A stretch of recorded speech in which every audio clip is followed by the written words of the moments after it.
broke his ankles. Now he's got an entourage, and he's got a touchdown. The impossible dream of a play. Madden is on the field. He wants to know if it's real. They said yes. Get your big butt out of here. Whoa, he has trouble with the snap, and the ball is free. It's picked up by Michigan State. Jalen wants Jackson, and he scores on the last play of the game. There, he's got it. End zone. Touchdown, Titans. There are no flags on the field. It's a miracle. What is going on?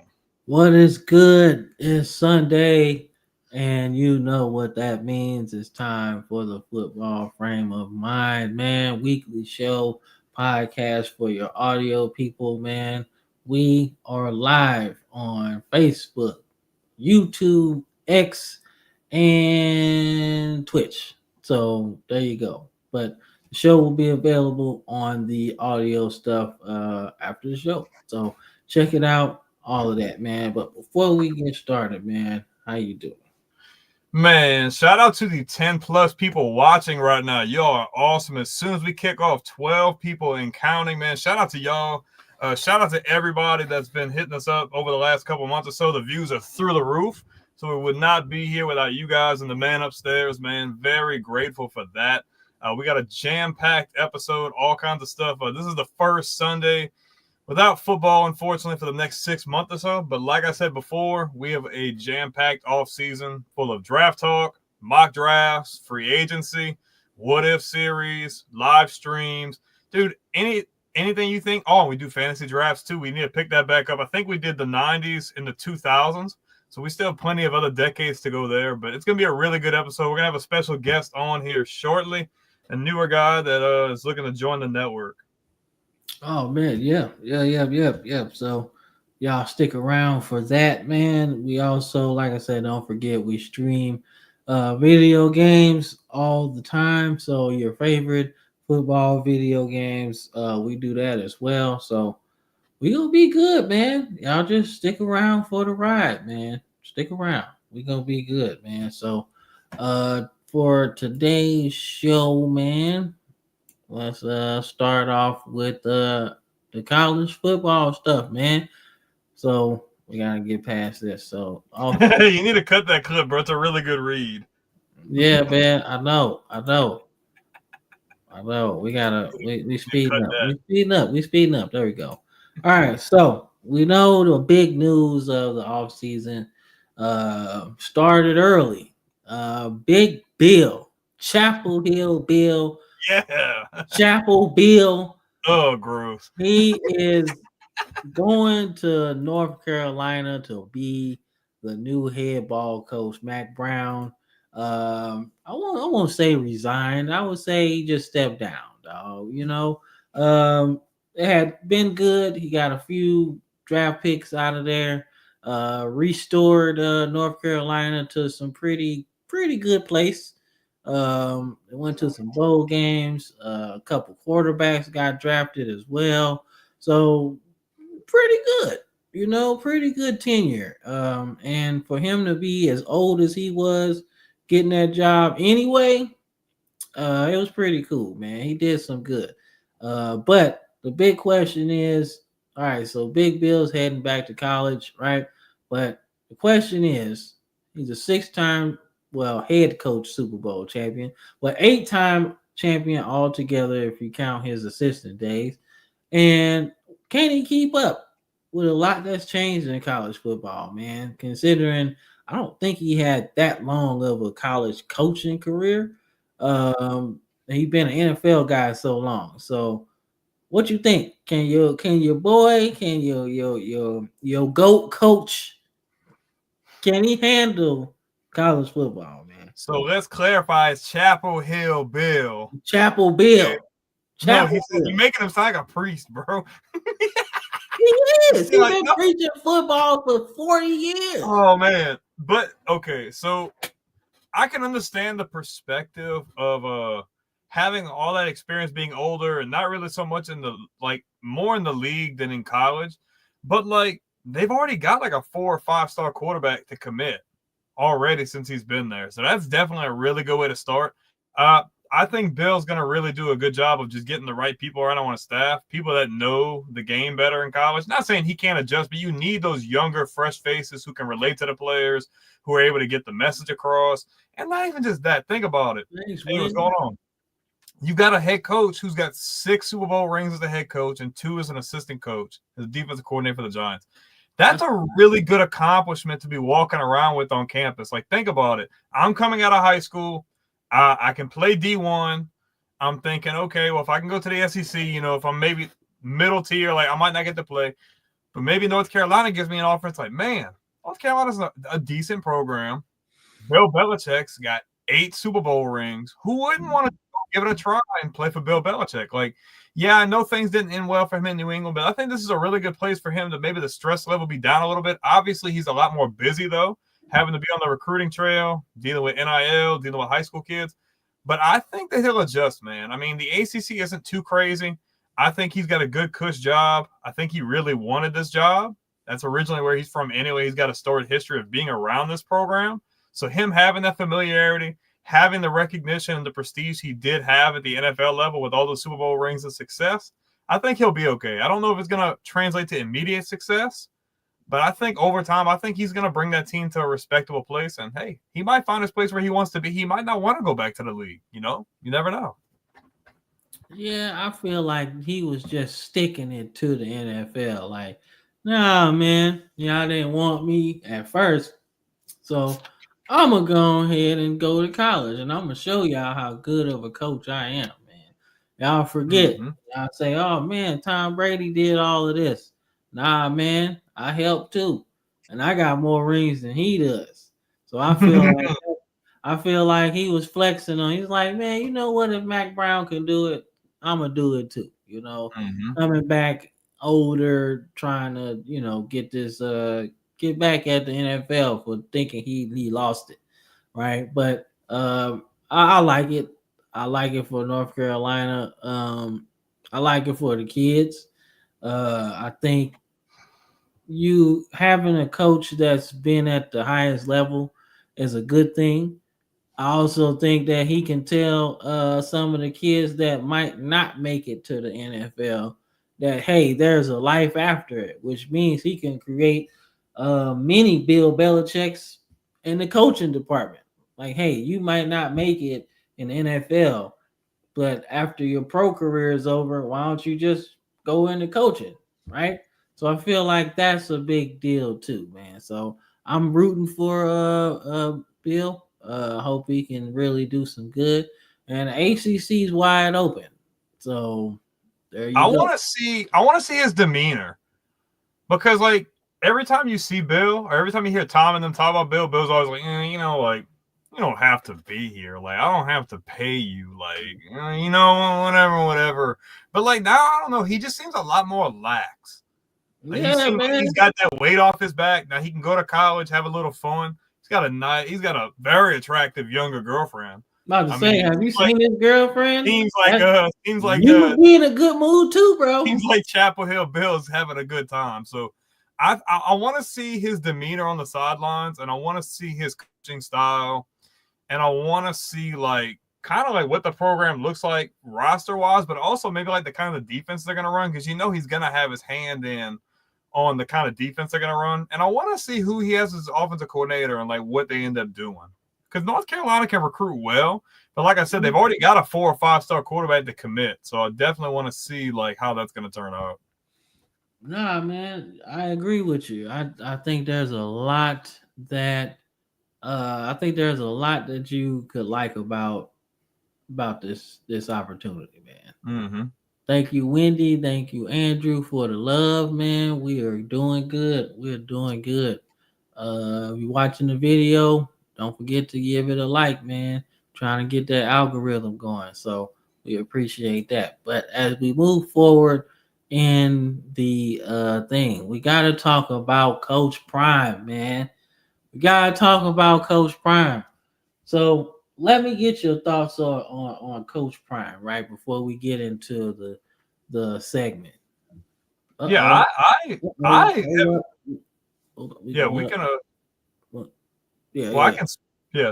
can speak real quick and then we can do that. Go ahead. But I really like what Coach Prime is doing. And I like that he didn't up and leave for Dallas. I think that was a hot Me smoke. too. I don't think he was really gonna go, but I like what he's doing. And I know obviously you're losing some talent. You're losing Shiloh, you're losing Shadur, you're obviously losing Travis Hunter, Heisman Trophy winner. But they're not doing bad. They're doing awesome in recruiting.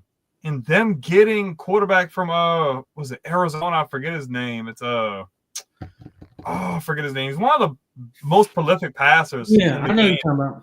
Oh, Yeah. what? Hold up. Caden Salter. That's who it is. And they Caden got Salter's a Julian baller. in something too. And He's a them five-star. getting him like that makes it to where their offense doesn't even have to barely skip a beat. Like he's a really good passing quarterback. He can put the ball damn near anywhere on the field. Colorado's still doing really good in the transfer portal as well as really doing well in getting consistently good recruiting classes. Coach Prime's got them believing he's established a really good culture. And obviously, like I said before, you lost some of that talent, but I still think they're in contention to win the Big 12 this year. I respect what he's doing, and he's stayed true to his message the entire time, and he expects the most out of his players. He treated everybody to the exact same standard, and I really like what he's doing there. I want to see them compete for the Big 12 title game because if they can win it, might end up getting a qualifying bid for the college football playoff. But I really like his mentality. I like that he hasn't changed up, and I really like where the program's going moving forward. Nah, man, me too. So let's bring in our guest, man. Hey, what's going on, man? How's it going? Hey, what's going on, guys? How are y'all doing tonight? Doing awesome, man. Pretty good. Good to hear, man. See, we're talking a little Colorado, huh? Yeah, man. So perfect segue to bring you in, man. So how you feel about Deion Sanders as we move? Oh man, dude. I love Deion. Growing up watching him play, being a big Braves fan, and an Atlanta fan in general. I love Deion back in the day. Great coaching style too. Just to have, potentially the number 1 and the number 2 pick overall in the draft playing on the same team is crazy, and really from the ground up, he's done everything Deion's done is from the ground up. So, and they look like you guys are saying, they look great on the recruiting, even after these guys are leaving. But yeah, I mean, dude, just it's an incredible story.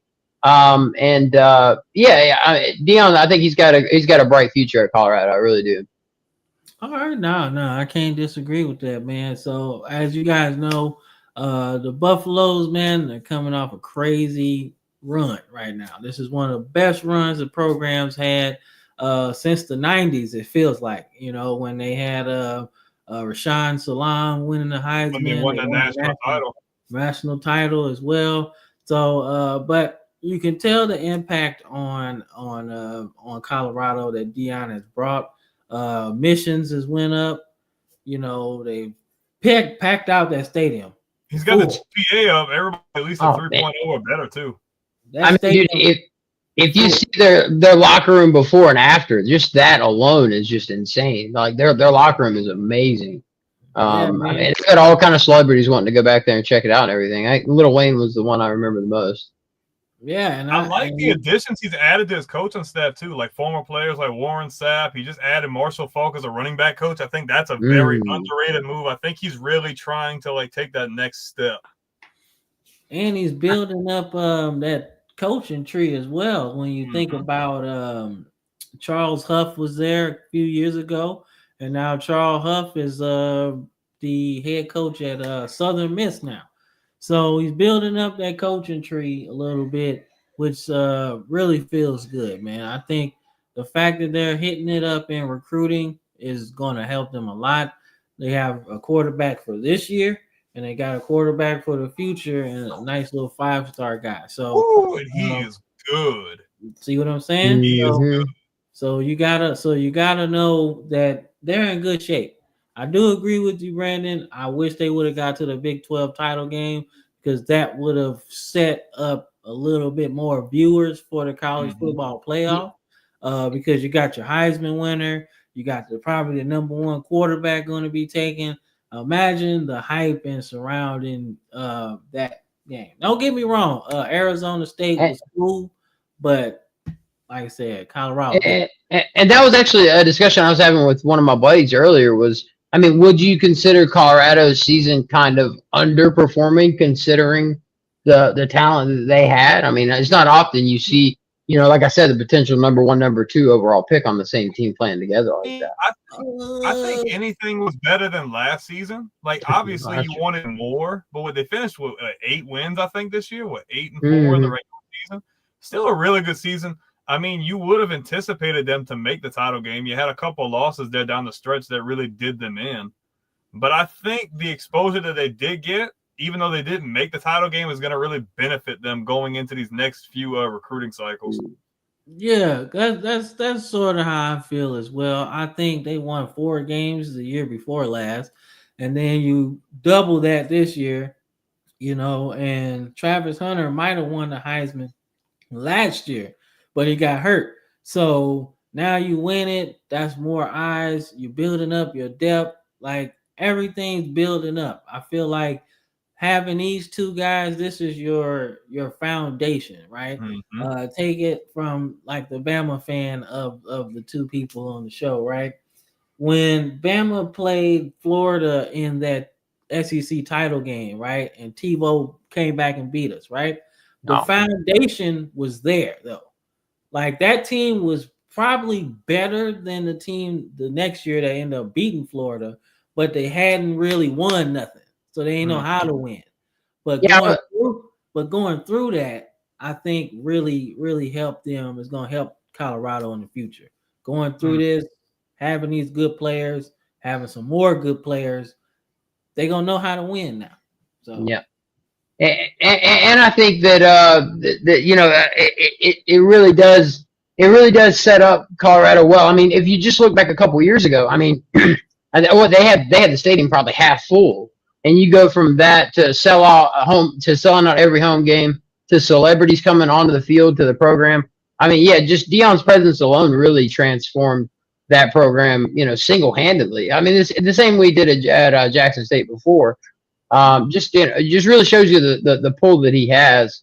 And I really like the trend of former players becoming coaches. I feel like we're seeing that a little bit more often now, and it's panning out pretty well. Like Mike Vrabel and a couple others as well. So I like that trend. I think that's a good coaching decision to go with a really good former player like that. 2 things for me though. It's good. It's good for the Big 12 because now the Big 12 is trying to find a new identity outside of Texas and Oklahoma. But also going back to like what you said with former players getting coaching gigs. Look at freaking Eddie George. Look at Michael Vick at Norfolk State. Look at Ed Reed getting a job back at the HBCU. It's really giving those guys opportunities that in the last 10, 20 years you would never see that. No, and who better to learn the game from? I mean, people that firsthand experience it. And don't get me wrong, even at the pro level, you have guys who played that were hellified players that didn't transition really well into coaching. And then you have some guys who really didn't play anything much more than college or high school and end up being really good coaches. So it just varies. But I feel like it's more of a motivation, and it really gives players the initiative. Like, man, I don't necessarily have to go to these big Power 5 schools like Alabama, LSU. I can go to a Division 2 or 3 and play for this guy, and I could transfer. I can go to Colorado with him. Like, it gives the players more options. Yeah, especially with the NIL changed everything up too. So it's a huge thing now to be able to for these guys to be able to position themselves to make the most money or have the best opportunity, depending on what their personal needs and wants are. And think about a former player teaching you how to use this money too. Oh yeah, especially with them not having it. Yeah, showing the pitfalls of not doing your money right. You starting them off early, teaching them. So I personally like that aspect of it too. Oh, absolutely, yeah. Yeah, I mean, you want these guys to be able to, if they want to retire when they're still healthy and not hurt, if they want to be able to retire, you want them to be able to do that financially. It's just, far too often we've seen that wasn't the case. Young guys never had that kind of money, and then all of a sudden you have that kind of money. But yeah, absolutely, that's a great point too. Is them kind of showing them the way a little bit. Yeah, no, man. But as we continue, man. Like I said, we looking forward to seeing what Colorado does, man. Speed through that, man. All right, so we're keeping our top 5 going. This is your top 5 linemen going into. I want to say, no, I meant to say 2024. My bad. Yeah, my bad. But this is your top 5 linemen, man. You got some people signed, you got some people enrolled, man. So, which is your lineman that you're looking forward to? Mine, I'm looking forward to seeing Will Black at Notre Dame. I really want to see him 6'7", almost 6'8", 283. So he's got the body to play right now. So I'm anxious to see if he can crack the lineup, and we'll see. But that's the one I'm really looking for. You know me, I love height, but I love height mixed with a really good weight. And Lamont Rogers for A&M, I love that build. Over 300 pounds, 6'7", pushing 6'8", especially with the athletic, especially the athletic guys that keep at A&M, dude. I think that's a great fit, especially a tackle. Having a tall guy, I'd love to know his reach. That's almost an immovable force there on the freaking edge, especially if he's playing like right tackle, left tackle. Like, it's gonna really be interesting to see. Nah, man. Yeah. Go ahead. I think Michael for Oklahoma is kind of the most interesting one for me. They needed the help at tackle for sure. So if he pans out like he's supposed to and ends up playing this year, that's going to be a big boost for Oklahoma. And now that they're in the SEC, they're going to need all the help they can get. Yeah, no, you're right about that. But David Sanders is enrolled right now. So he is probably in the best spot of anybody because he can just go in and learn through spring, summer, and fall. Like, he's gonna have an advantage over everybody else in this top 5 because he gonna be ready. Everybody else gonna have to have that learning curve throughout the summertime. You gotta get your living conditions right, your classes scheduled for the fall, like all of that. But the guys that get the early enrollee, man, like, that's the spot to be in. You get the training, you get the workout, the meal plan. Hell, if you come in there too heavy, by the time fall camp come around, you should be slimmed down, ready to go for a starting spot. And really, it takes a little bit of time just to adjust the weightlifting program from high school to college. So that time being enrolled there, will give him time to make that adjustment before having to make the adjustment on the field. And that can be a big adjustment by itself, just the weight room. Yeah. My thing is getting on campus in January gives you a head start from that perspective, but also, especially playing from the offensive line, it can be a little complex, all the different formations and shifting and things like that. So being able to get there early, get accustomed to the playbook, gaining chemistry with the other offensive linemen, getting comfortable with your quarterback, knowing kind of quarterback he is, his tendencies and stuff like that. So when spring game comes around, a lot of those guys who don't come in the summer, man, they get at a disadvantage because they're having to learn everything crash course. You're getting on campus in January. By the time that spring game and fall camp comes around, man, you are light years ahead of some of these other guys. Even guys who might have been better coming out of high school than you have that advantage over them to be able to see the field sooner.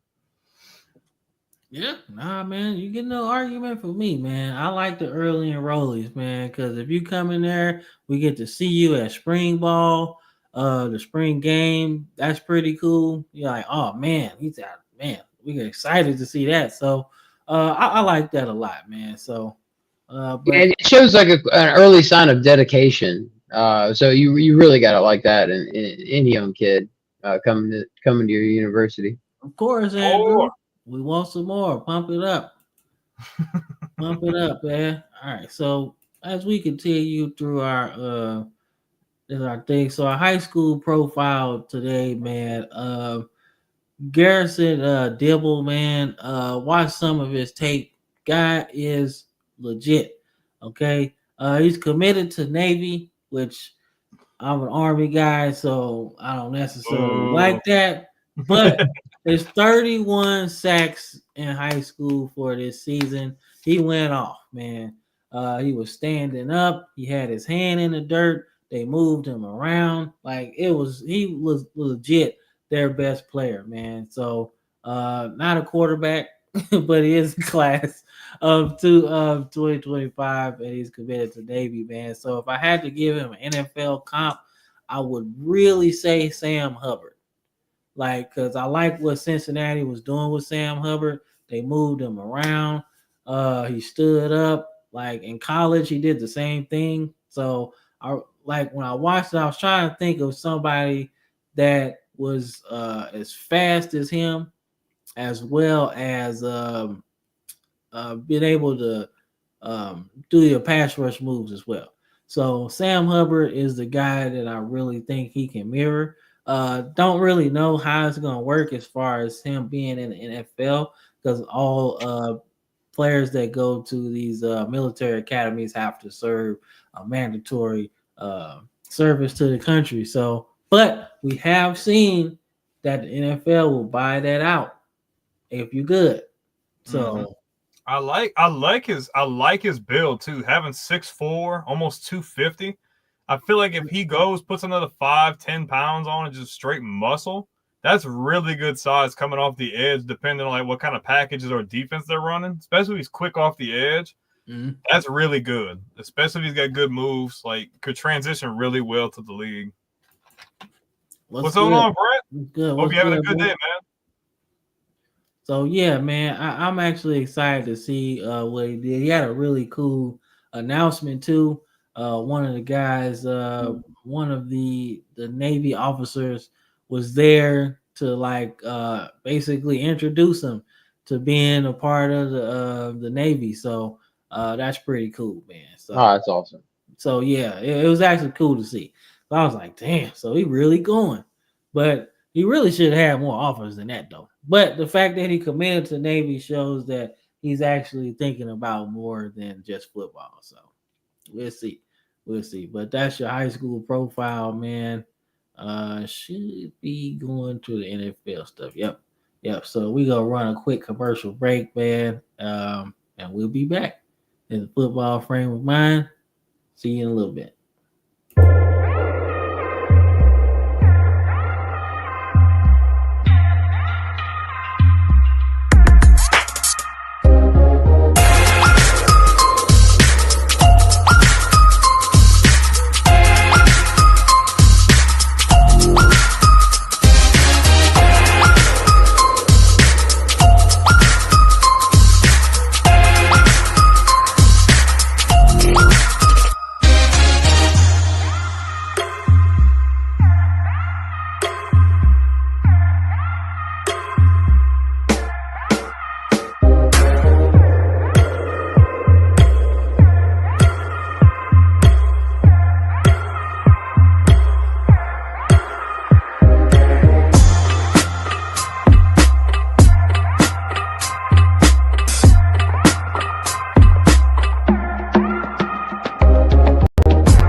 All right, we back, y'all. We are back with the thing, man. So we're gonna get into some NFL talk, man.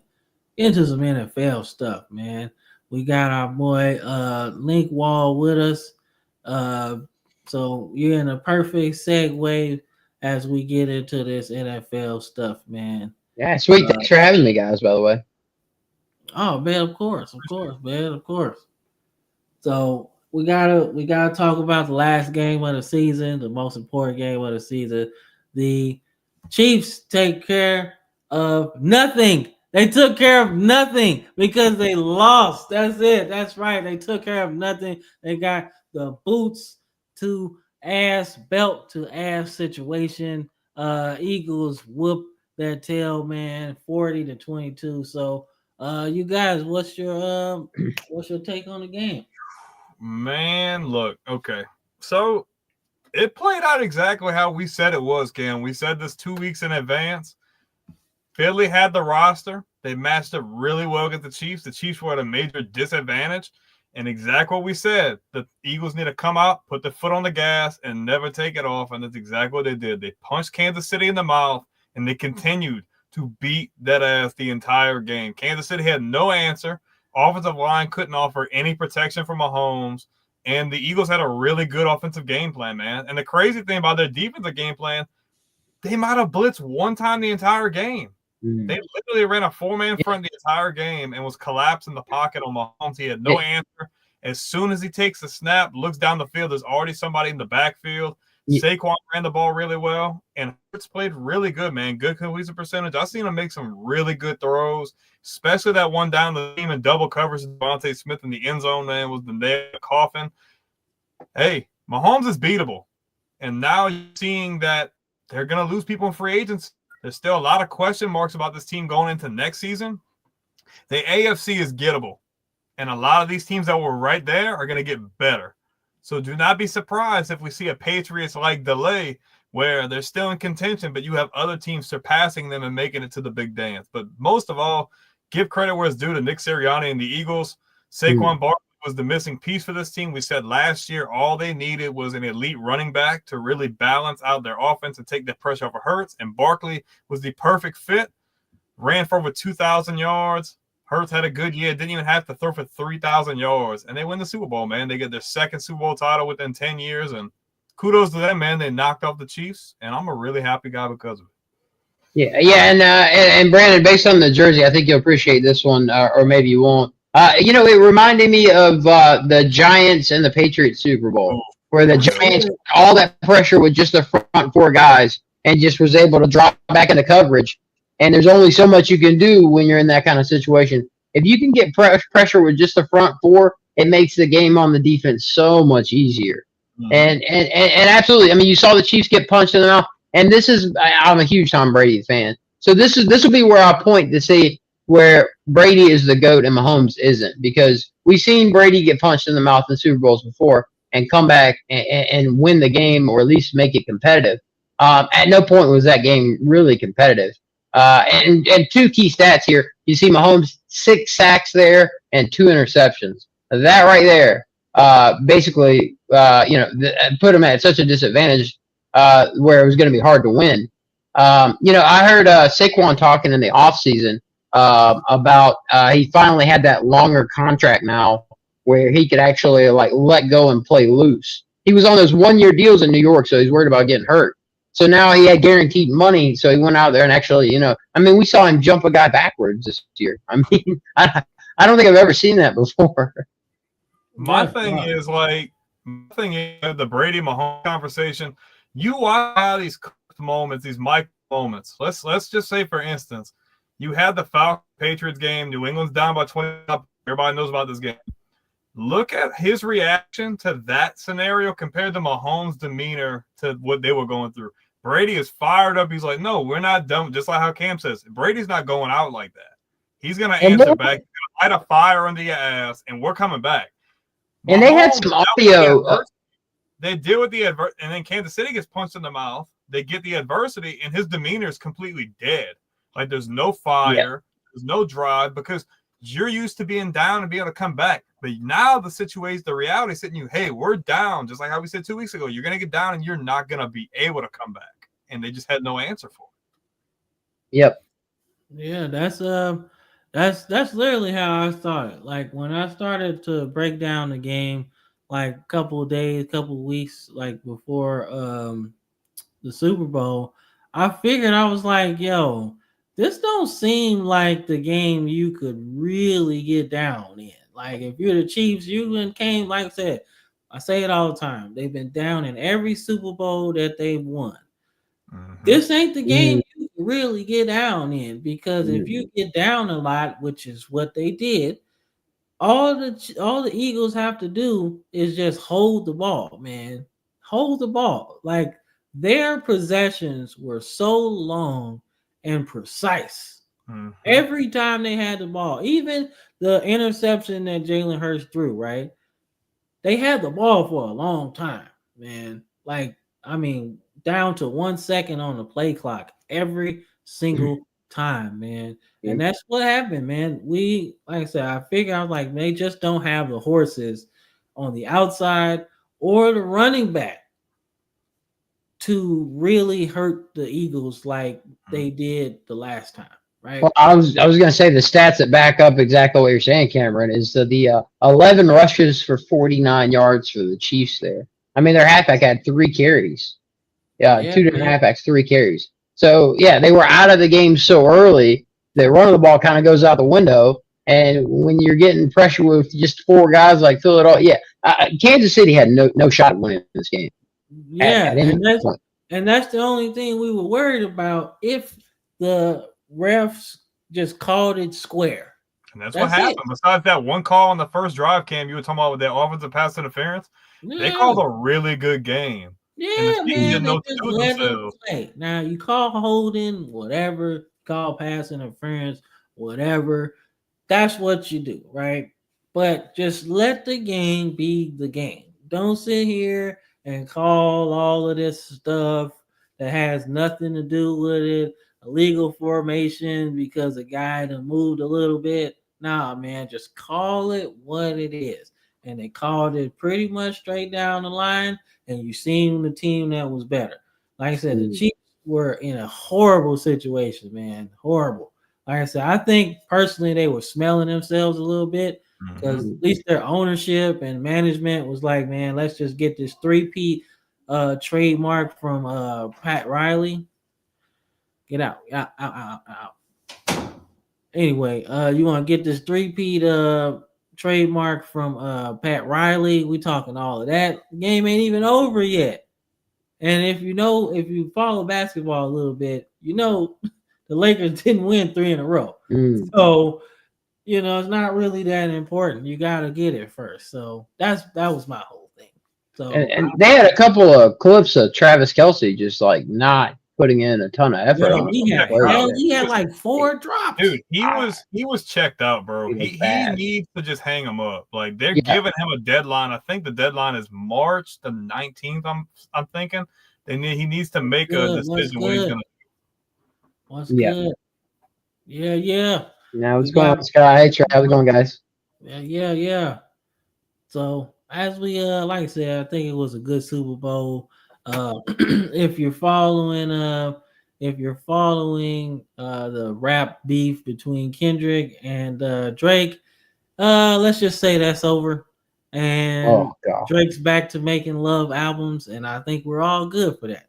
We're all good. So it worked out, but that beef is over with, and Kendrick put a stamp on it. Bro. So what's good? He put Serena and everything, man. I was like, wow, bro. If you thought Kendrick let it go, he did not. He's a Gemini, really long man. Geminis don't let things go very easy at all. I think it was most viewed halftime show, I believe, is what I saw as well.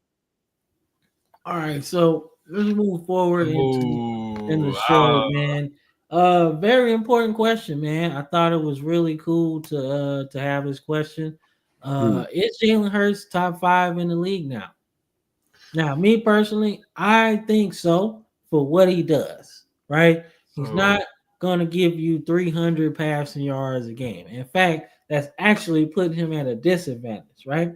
But the fact that he gives you about 50 to 75 rushing yards a game, those are first down plays. So when you add that to the fact that he's passing a whole lot better, I think that's the making of a top 5 quarterback. If you put Lamar Jackson in there, who can give you 300 passing yards while giving you closer to 100 rushing yards a game, then you got to put Jalen Hurts in there. And you got to start thinking about putting him above Lamar Jackson, even with the fact that Lamar Jackson has the MVPs.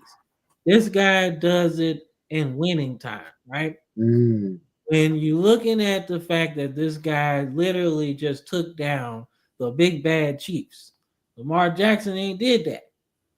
Hell, he can't even take down the Bills. That's the first thing you got to do. I mean, so just from that perspective, though, you have to look at it. I'm not going to debunk or try to prove you wrong on that, but you have to look at it from the perspective. We say all the time the AFC is a lot more loaded than the AFC.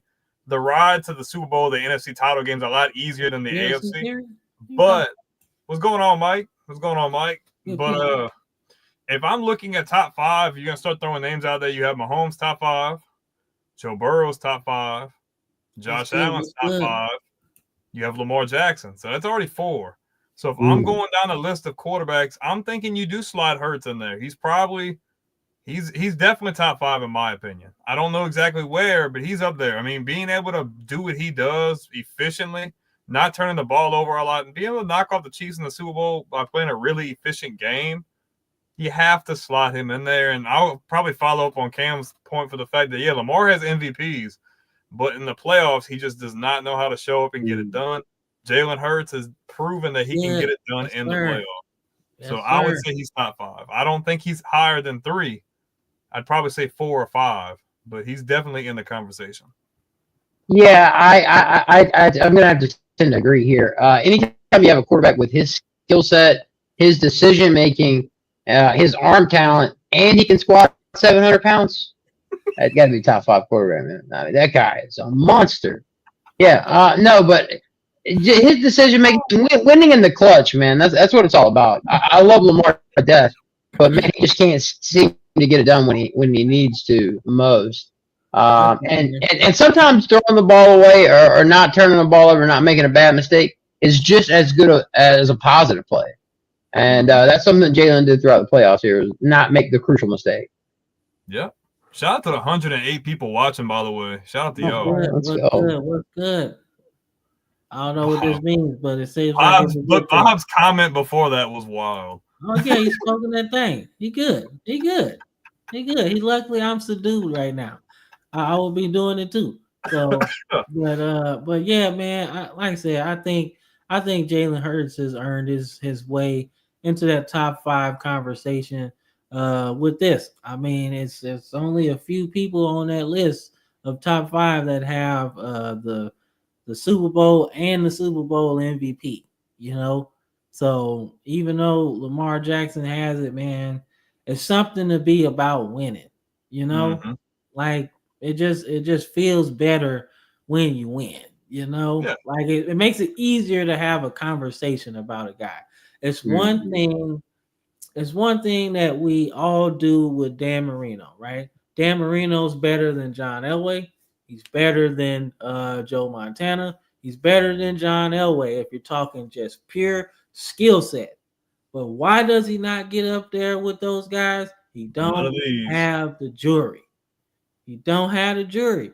And that's, that could be his team. That could be him. No matter. That's subjective to the argument. But the argument is that you don't put him in there because he didn't win. He's better than Terry Bradshaw by far. He's better than Joe Namath if you put him in the top 10. But why do you do that? Because they got the jury and they did it, man. Don't let Andrew hear that. Don't let Andrew hear that because he's gonna disrespect Dan Marino all freaking day. How many Super Bowls has Andrew's team won? He thinks Jim Kelly's better than Dan Marino too. So, and how many Super Bowls did Jim Kelly win? Yeah. So he made 4. Yeah, he did. You know what? That's a fair argument. He did go 4.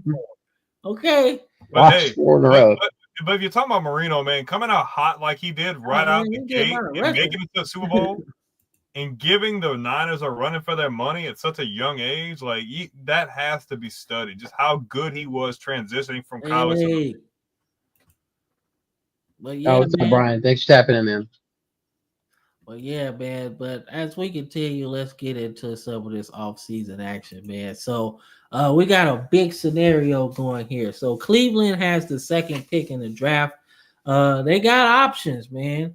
Like I said, I don't know how true the rumors are that they can void Deshaun Watson's contract due to some technicalities with a video of him not wearing his boot after having Achilles surgery.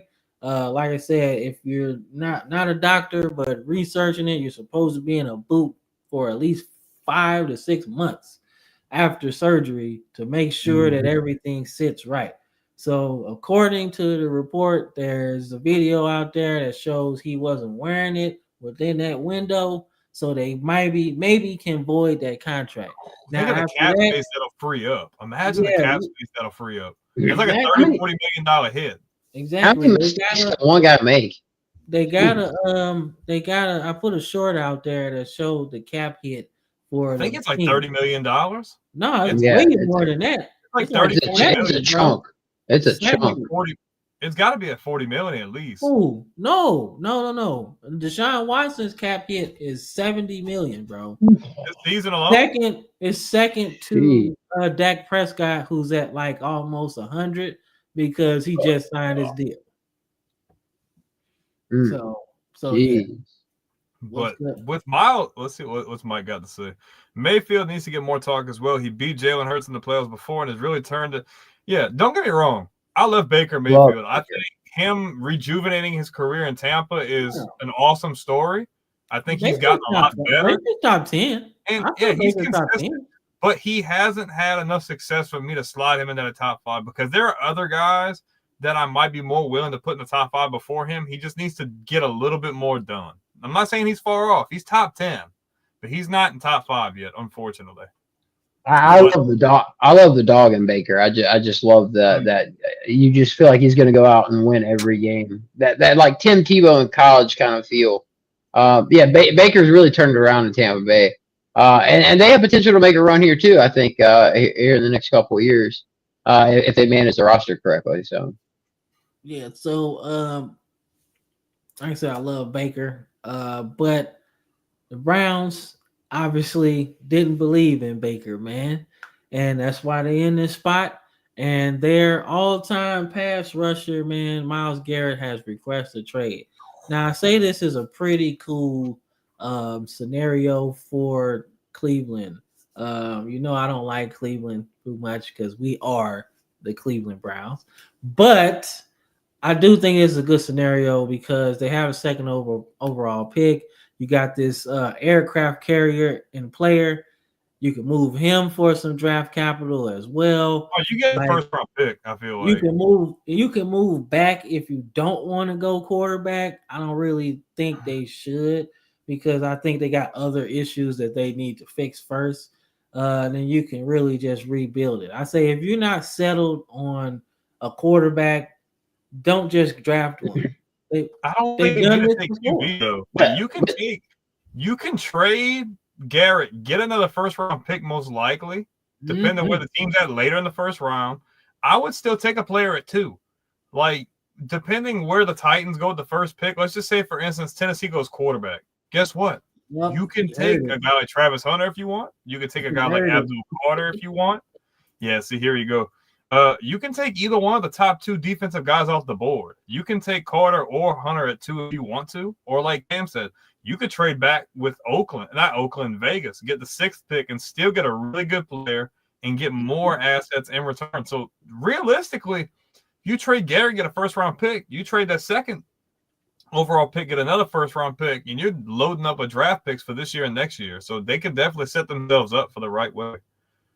It just depends on how much you trust the Browns front office decision making, I guess. And when the last time we've done that? Well, that was completely out the window a long time ago. But them giving Watson that contract completely sold me off. God. Hey, Mike, hold this question, Mike. Hold this question. We gonna let's say that for the end. I really want to get into that. But I think Garrett, like I said, his request comes because they not winning. He want to win, and that's cool. I wish Joe Thomas would have did that.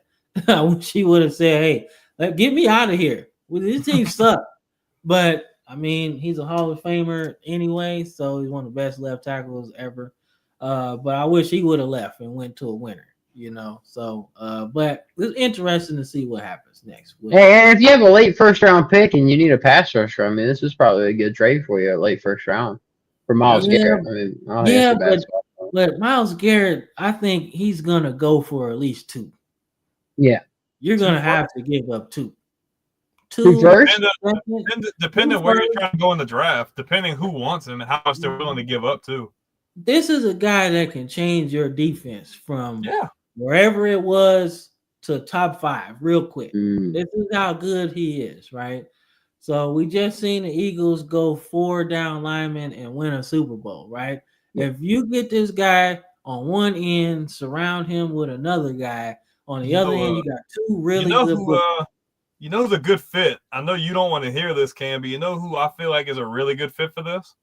I want to hear it. Cincinnati. I want to hear it. Ooh. A difference maker like that on defense when your offense is already set, that's a game changer in the NFC North.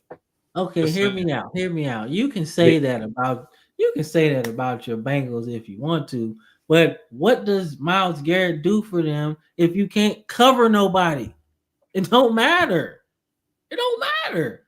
I've seen it. But it's still a desirable place to play. They can still a good market. Like they've gotten good players before. And you think they make a trade for that guy? If Cincinnati can promise that they're going to go out and get a guy like that in free agency or before the draft, yeah, you're going to attract some good players that want to sign there. And Joe Burrow already said he'll restructure his contract, take a pay cut so they can sign more people. So I hear you. This is your homer speaking, right? You are a big Joe Burrow fan. Just spit that out right now. It's not that good. They have a bunch of situations they need to take care of first before they even start building towards anything. It's primarily on defense, though. You got a big albatross out there. You're thinking that they're going to pair him with Trey Hendrickson, right? But Trey Hendrickson won a new deal. Then you got the bigger. If I'm Cincinnati, I'm going to let Higgins walk. I'm paying Henderson. Hear me out. You want to do that, but you still got an albatross out there. You haven't signed Jamar Chase. You haven't signed him yet. That's huge. That's a huge albatross, bro. You got Trey Hendrickson that you're trying to do him with, and then you got T. Higgins out there, which I think he's going to leave. But you still have to take care of those two players if you even want to go after him. But you know they're going to get a deal done. They're not going to let Chase slip away. They're going to let Higgins hit free agency. They're going to pay Chase, and letting Higgins walk opens up cap space so they can sign Hendrickson, which they can swoop in and trade for him. And that's not even Homer speaking. That's a really good fit, having two guys like that off the edge. That automatically gives your defense a huge upgrade in a play that, they're not so great in the secondary, but at least having a two-way pass rushers like that at least helps the secondary. They're not getting strung out the dry because the quarterback has all day to throw the ball. I hear you, bro. I do. But I've seen this song and dance before.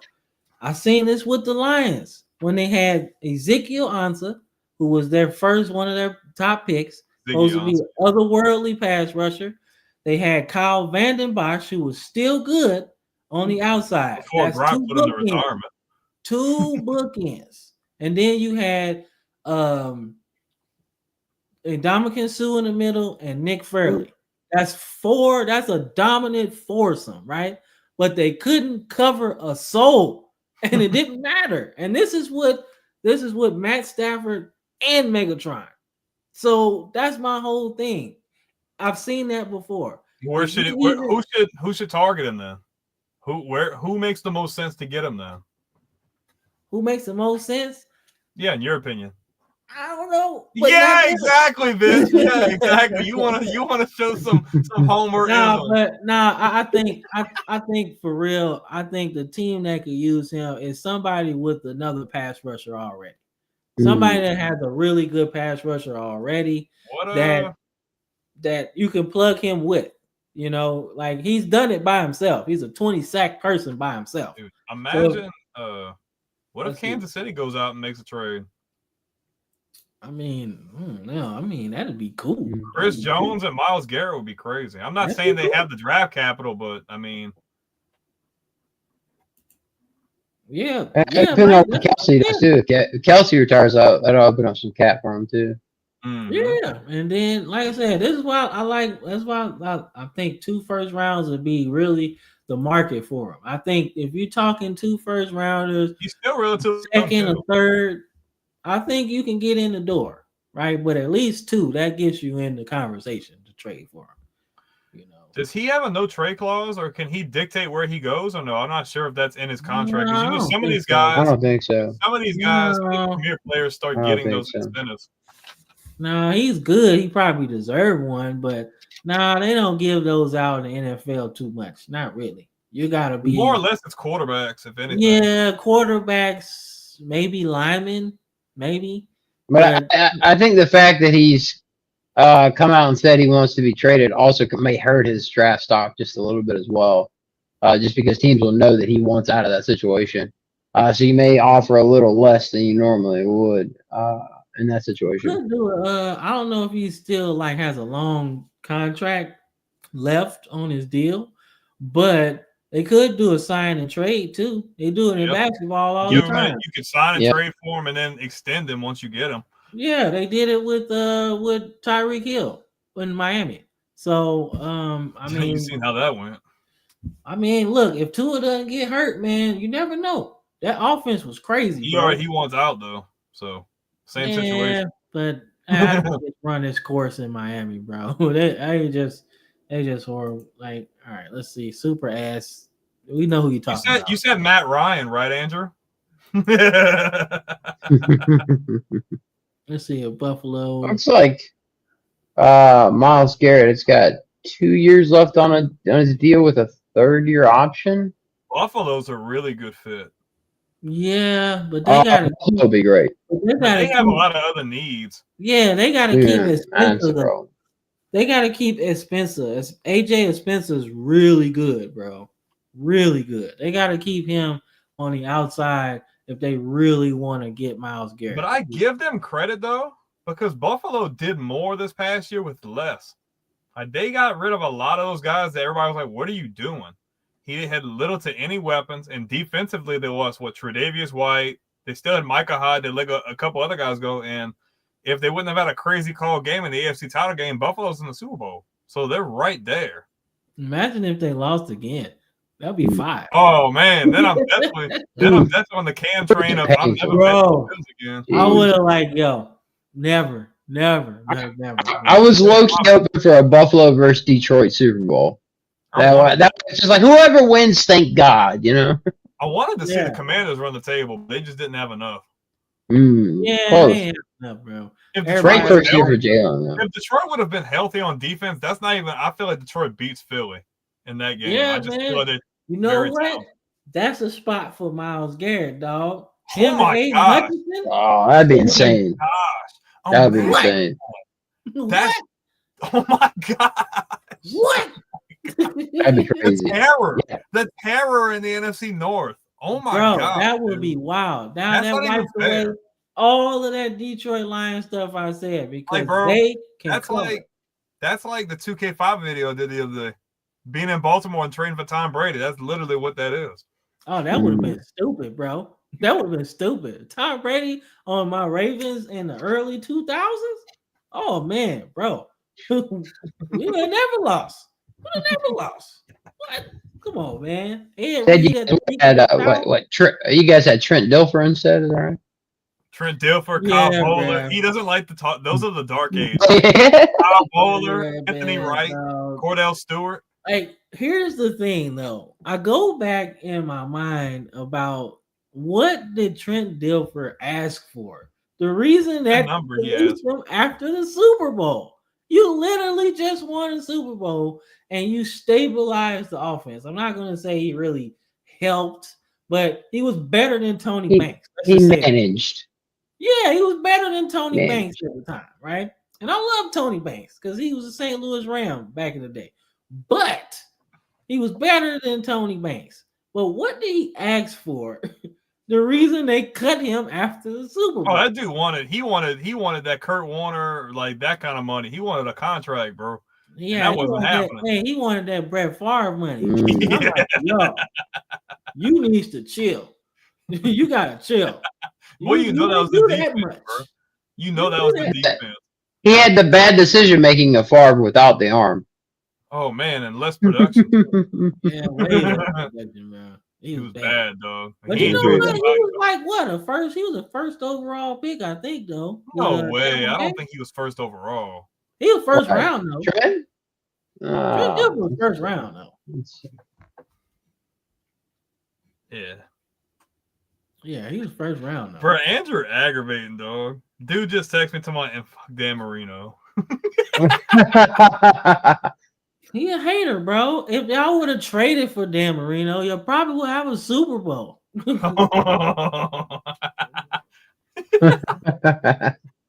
Especially in 90, especially with 98, bro. Oh, that's over with. If you had Dan Marino, you put Dan Marino there, they're cooking everybody, bro. Oh my god. I mean, you forget about Jamal Anderson, bro. Yeah, like almost 2,000 yards. I mean, he did. Atlanta. Hey, he did have like 500 carries, but I mean, hey. So it looks like Trent Dilfer was selected 6th overall by the Buccaneers. Yeah, see, I knew it was first. They don't have a good history round, hey, they would have beat it. Was a good pick. They would have beat my Rams in '99 if Trent Dilfer didn't get hurt, because the Bucs defense was too damn good. The game itself was like 13-6 or something like that, something small. But that showed you how good Tampa Bay's defense was and how bad they were on offense, bro. And you plug Sean King in there. Shout out to Tulane Green Wave, because that's where he went. But nonetheless, like, you plug Sean King in there, bro. Like, he's in a rookie season, dog. Come on, man. That's not tough. That's a tough matchup going against the greatest show on turf in your first playoff game, bro. Nasty work, man. One of the greatest finishes to a Super Bowl ever. That Super Bowl too, bro. I mean, just as close as it gets. Now, you don't get any closer, bro. That was play that at every youth camp. That's a form tackle, bro. Yep, it was a great tackle. Form tackle. Got them knees down, right where they at. So that was a good Super Bowl, man. In my opinion, one of the best. And then the fact that the Titans got there, bro, from the wild card, like you hear I believe they had that kick return for a touchdown where Frank Wycheck like launches it across the field, and then Dyson runs it down the sideline to win that the wild card game, I think, right? Yeah, if you hear our intro, that's the ending sound. Oh, okay, got you. Yeah, okay. Yeah, that's the ending sound that play. I'll never forget that play. Yeah, so I like that play a lot, man. I was like, damn, that's a good call, man. It really was. Rest in peace to Frank Whitehead, too, man. What's up, Brandon? I said I love Dyson. Yeah, I do too. Beast. Just not as much as y'all, because he didn't score. I'm glad he didn't score. He was close too, bro. Hey, bro. Hey, that is the ultimate definition of A for effort, bro. Hey, he's still trying, bro. I think to this day he's trying to get that extra yard, bro. He's trying his best. He wakes up in a cold sweat randomly at night. He's stretching the ball out. Like God, I almost got it. Close. Yeah, he's like a nightmare that plays every night.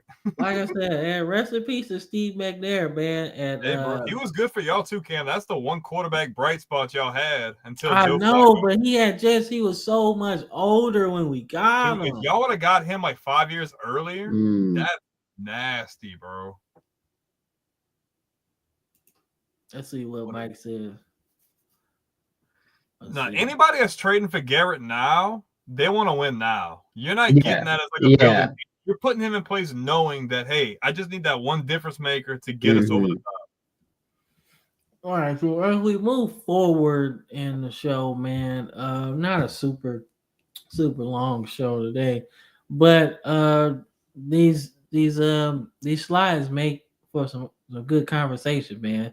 So the Titans have the number 1 overall pick, man. The question is, where do they go? So many options, so much problems. They need fixing. So where do they My go, thing is, if I'm Tennessee, I think the most important position is obviously quarterback.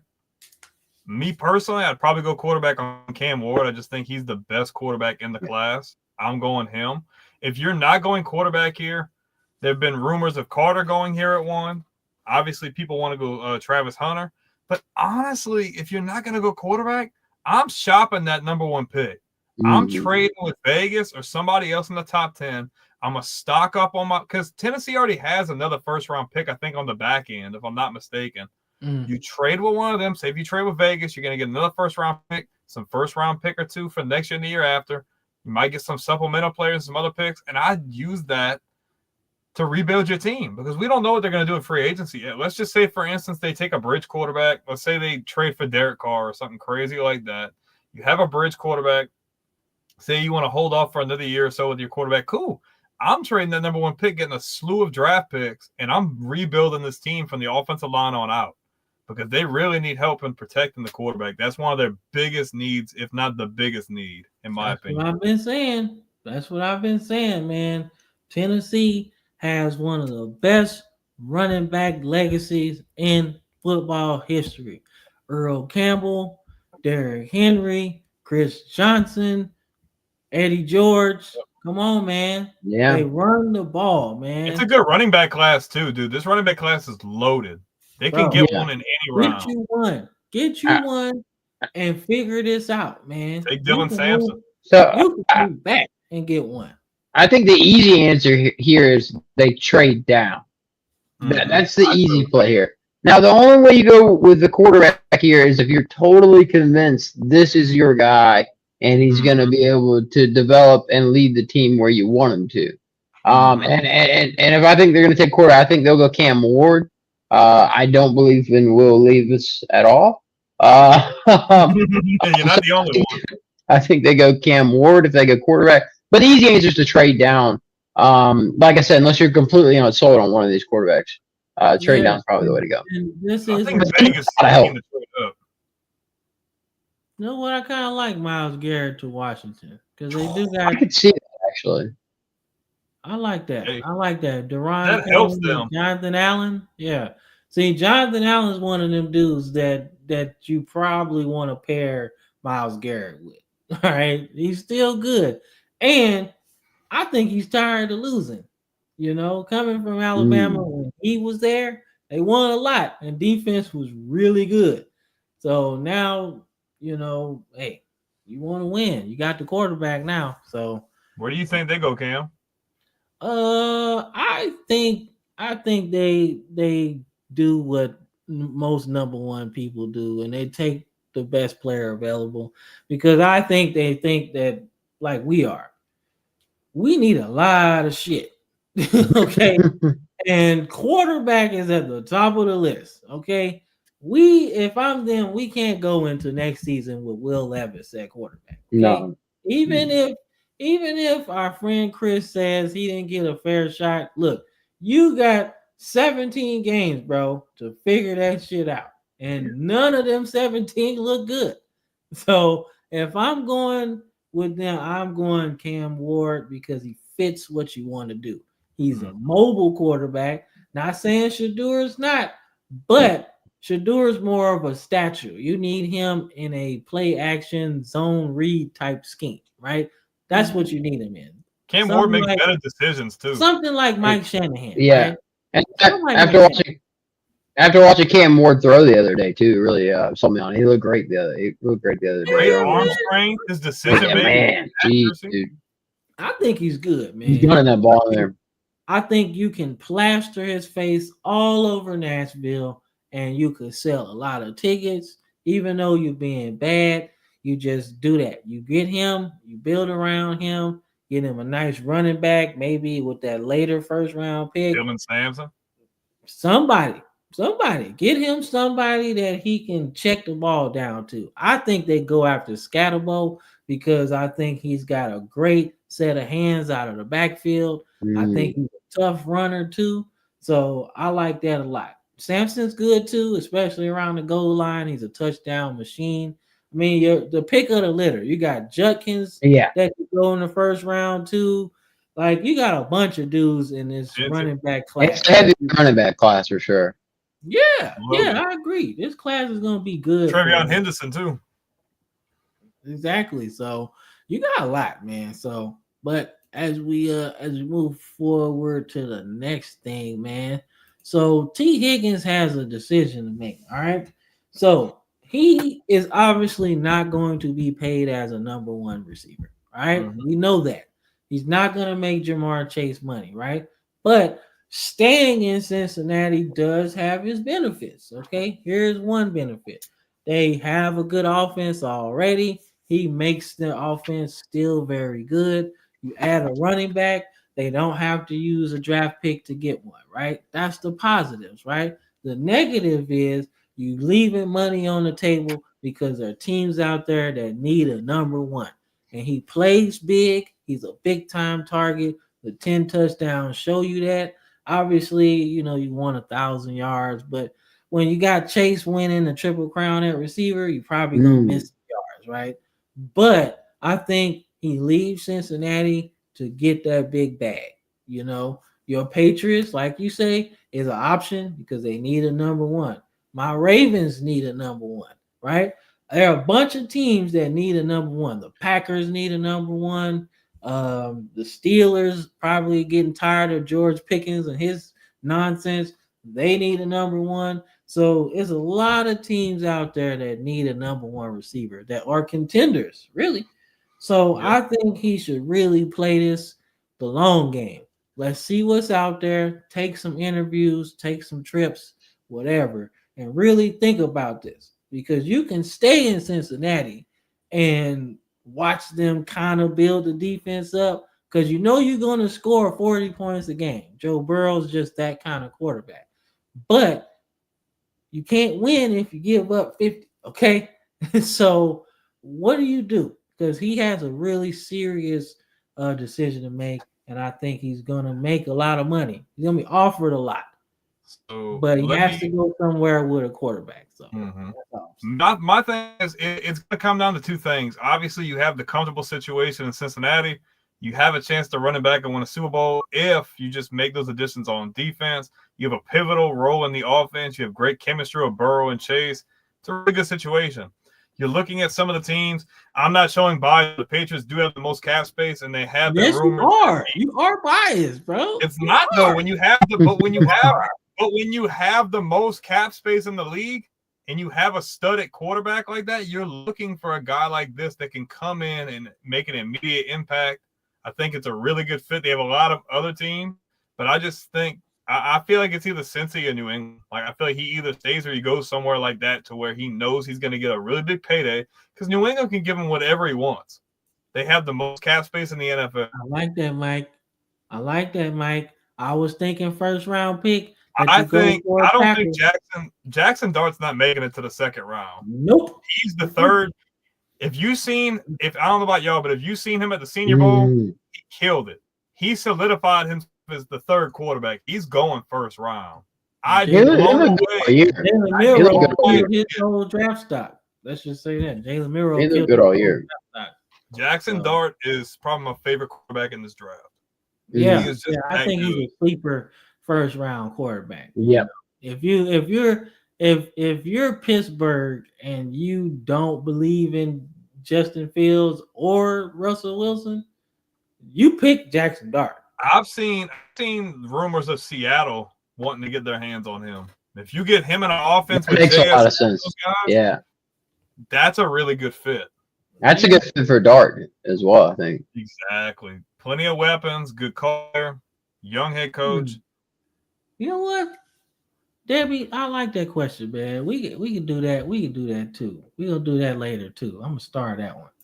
We got that one and that one Mike had asked about Pittsburgh. I'm gonna start that one too. I like that. I'm worried that Cincinnati may have lost their chance to retain T. Higgins with their performance this season. I think if they had played better and made more of a run, he may be more willing to stay. I think the season they have is probably going to push him to maybe test free agency a little bit. Yeah, even if they lose him, they can still go get somebody. Like that also flow if you just get somebody who's competent. Yeah, but man, there's only one T. Higgins, bro. Like he's sick. He's legit 6'2", 6'3", bro. You can try to find that in the draft, but it's different, man.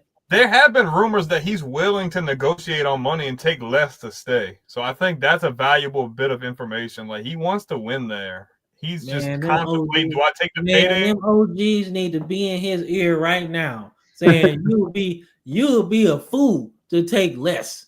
You better jack up that price, man. If they want you, they'll match it. I would not. It's No not gonna way. happen though. I feel like No way. what's gonna end up happening is you're gonna pay Chase the max contract that you need to pay him. And obviously, with the defense underperforming, you're gonna pay Hendrickson because he's one of the bright spots on your defense. I'd say it sucks to let Higgins go, but if he's expecting receiver one money, they're gonna have to let him go and maybe try to trade for somebody, get somebody free agency or draft his replacement. I think you can't let Hendrickson, like, Chase is a lock, but you can't let Hendrickson walk. You have to pay him. I mean, look, you gotta think about it like this, man. Jamar Chase got all the leverage. All the leverage. He literally got the triple crown in receiving this year. And didn't get one first place vote for MVP. That's what I'm saying. So that's the thing. So if I'm him, he's in the perfect spot because he is receiver number one. And he got a good quarterback. But if you're, like I said, if you're T. Higgins, you deserve number one money because you should at least go get it. Because you're just as important to their Super Bowl run as Chase was. So you deserve to be at least courted a little bit by a lot of teams out there. Now, I'm not saying stretch this whole thing out for like 3 months and figure this out. No, I'm not saying that. But you deserve to take some trips and let these teams court you and tell you how you can be a number one receiver. Now, I like the Patriots going too, but they're in rebuild mode too. So it's not the best move for them. It makes sense monetarily because they can offer them whatever, but they're still in rebuild mode. So that's not really a move for a guy that's looking for a big contract and trying to win. Now, if he just want the money, like most people do in free agency, then the Patriots, hell, yeah, go ahead. I'm gonna make this money. But on the back end of that, how long is it going to take them to get to winning again? That's the thing. So I don't know. Me personally, if I was in this position, I would definitely just let them court me and let me figure out what quarterback I want to play with, a team with a good defense and a good salary, right? So that's what I'm thinking. So a team like the Packers needed one. They got a pretty good defense. They got to bring back Jair Alexander though. But I mean, hell, if you do that, they got a good defense. They got a good team. You know, I don't think you could go to Detroit and create like an Avengers team or whatever. But I mean, but Green Bay doesn't. That makes sense. A team that good, they don't always have that salary cap available. Like Green Bay's not even in the top 10 with best salary cap situations. So for them to make a move like that, they'd have to move. And Love got a really big contract too. Like, yeah, that's true. It's hard to go. It's hard to go to a place in his situation to get the big time money and be able to go to a winner. Like you usually get one or the other. Either you take something decent and go to a winner, or you go somewhere like, or you go somewhere like New England and you get paid and you can still get to play with a good young quarterback and a new coaching staff. Like it really just depends on what he wants and what teams are willing to offer. I mean, Kansas City's an option too, man. Yeah. They need a number one, and you got the best receiver too. I think if he wants to prioritize winning, he could take a little bit of a pay cut and avoid the Patriots, go to a team like the Chiefs, stay with the Bengals like that. Cam, if he doesn't go to New England, highlight this next comment. That's a really good fit. Dude, Jacksonville? Yeah. But like Jacksonville needs offensive line help. But having him and Thomas opposite sides of each other is really good. Because Jacksonville is actually a underrated playoff team, in my opinion. If they get offensive line help, if they get offensive lineman help, Trevor Lawrence. You had a guy like that. Good. He just you get him protection. You get a guy like that, they're in the playoffs. But I mean, you got receivers. You got Brian Thomas. You got T. Higgins. You got a good defense. Trayvon Walker is turning into one of them dudes. Josh Allen. Yep, there you go. There you go. So you got some players, man. So let me see.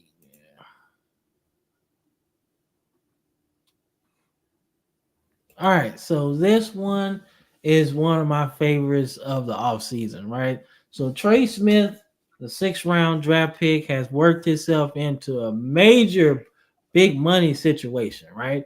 So obviously he's got 2 Super Bowls, he's got the Pro Bowl, all of that, right? So he's worked his way into a big money situation, right? There are going to be a lot of teams that want to use him. He's a good guard. He's got 6'6", he's 6'6", 200, 300 pounds, I want to say 300 plus. So what do you think about Trey Smith, man? Because he can change a team tomorrow.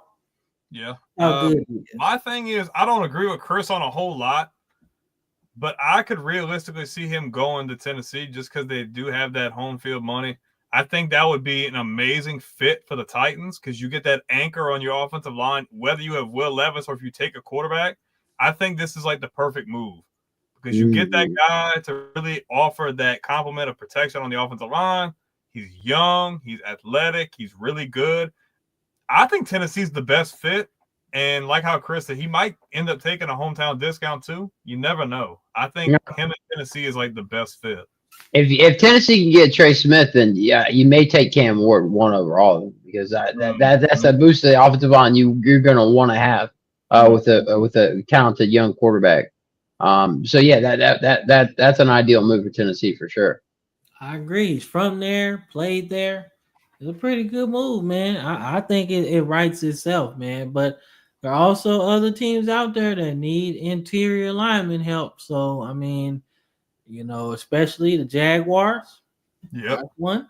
Mm. You know, that could change their whole team around because even though Trevor Lawrence was running for his life, if you can shore up that interior lineman so he's not getting rushed. You start running the ball with Tank Bigsby in them. Yeah, man. So I agree. I think he's in a good move, but he can help any team in the league right now.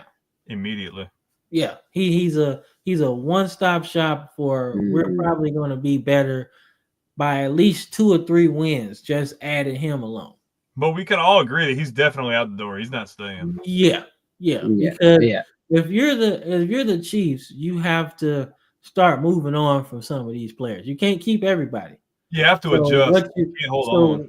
So what you do in this situation is you keep Mahomes, obviously, he's your franchise. So he's not going anywhere, right? And then you keep a defensive player. That's probably Chris Jones or Nick Bolton, whatever it is. But you build around those 2 centerpieces on offense and defense, and you start changing pieces around. Just like that. Moving around. That's where you got to hit in the draft. You know what I mean? When you get in those situations, when you have to let some guys go like this is where if you hit in the draft and you hit the right pick at a discounted price, especially, I mean, it can be a huge building block for your team. And I personally think the Chiefs haven't been doing well in the draft. Not the last few years or so. The only one I feel like they hit on was Worthy. I mean, that's one of their better draft picks, but that's it. And that pissed me off because he shouldn't have been there. The 49ers. No, we both thought he was going to San Fran. Go back to the Patriot glory days with Brady, man. They were hitting on draft picks every year, just from like second down to 6th. I mean, they were finding everybody. I went back and looked one day, and it was just the list of names that they drafted the Patriots was insane. Yeah, man. But you know, the Patriots had a really old school way of scouting, though. Like they had one of them old dudes that built one of them dynasties back in the day, still scouting at like 70. But that's the right way to do it. We've already said that people don't scout the way they used to. They don't evaluate. Scouting has gotten so lazy, man. They literally just look, oh, well, he played for Alabama, so he can play. No, it's a dude that's probably playing in Division II right now. It's probably better than the dude at Alabama that you're going to draft, man. You got to do the homework, man. How you think Rod Smith got drafted or undrafted? They didn't want to scout him, right?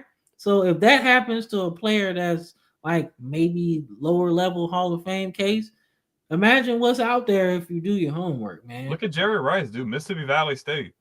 Yeah, John Stallworth. Yeah. Come on, man.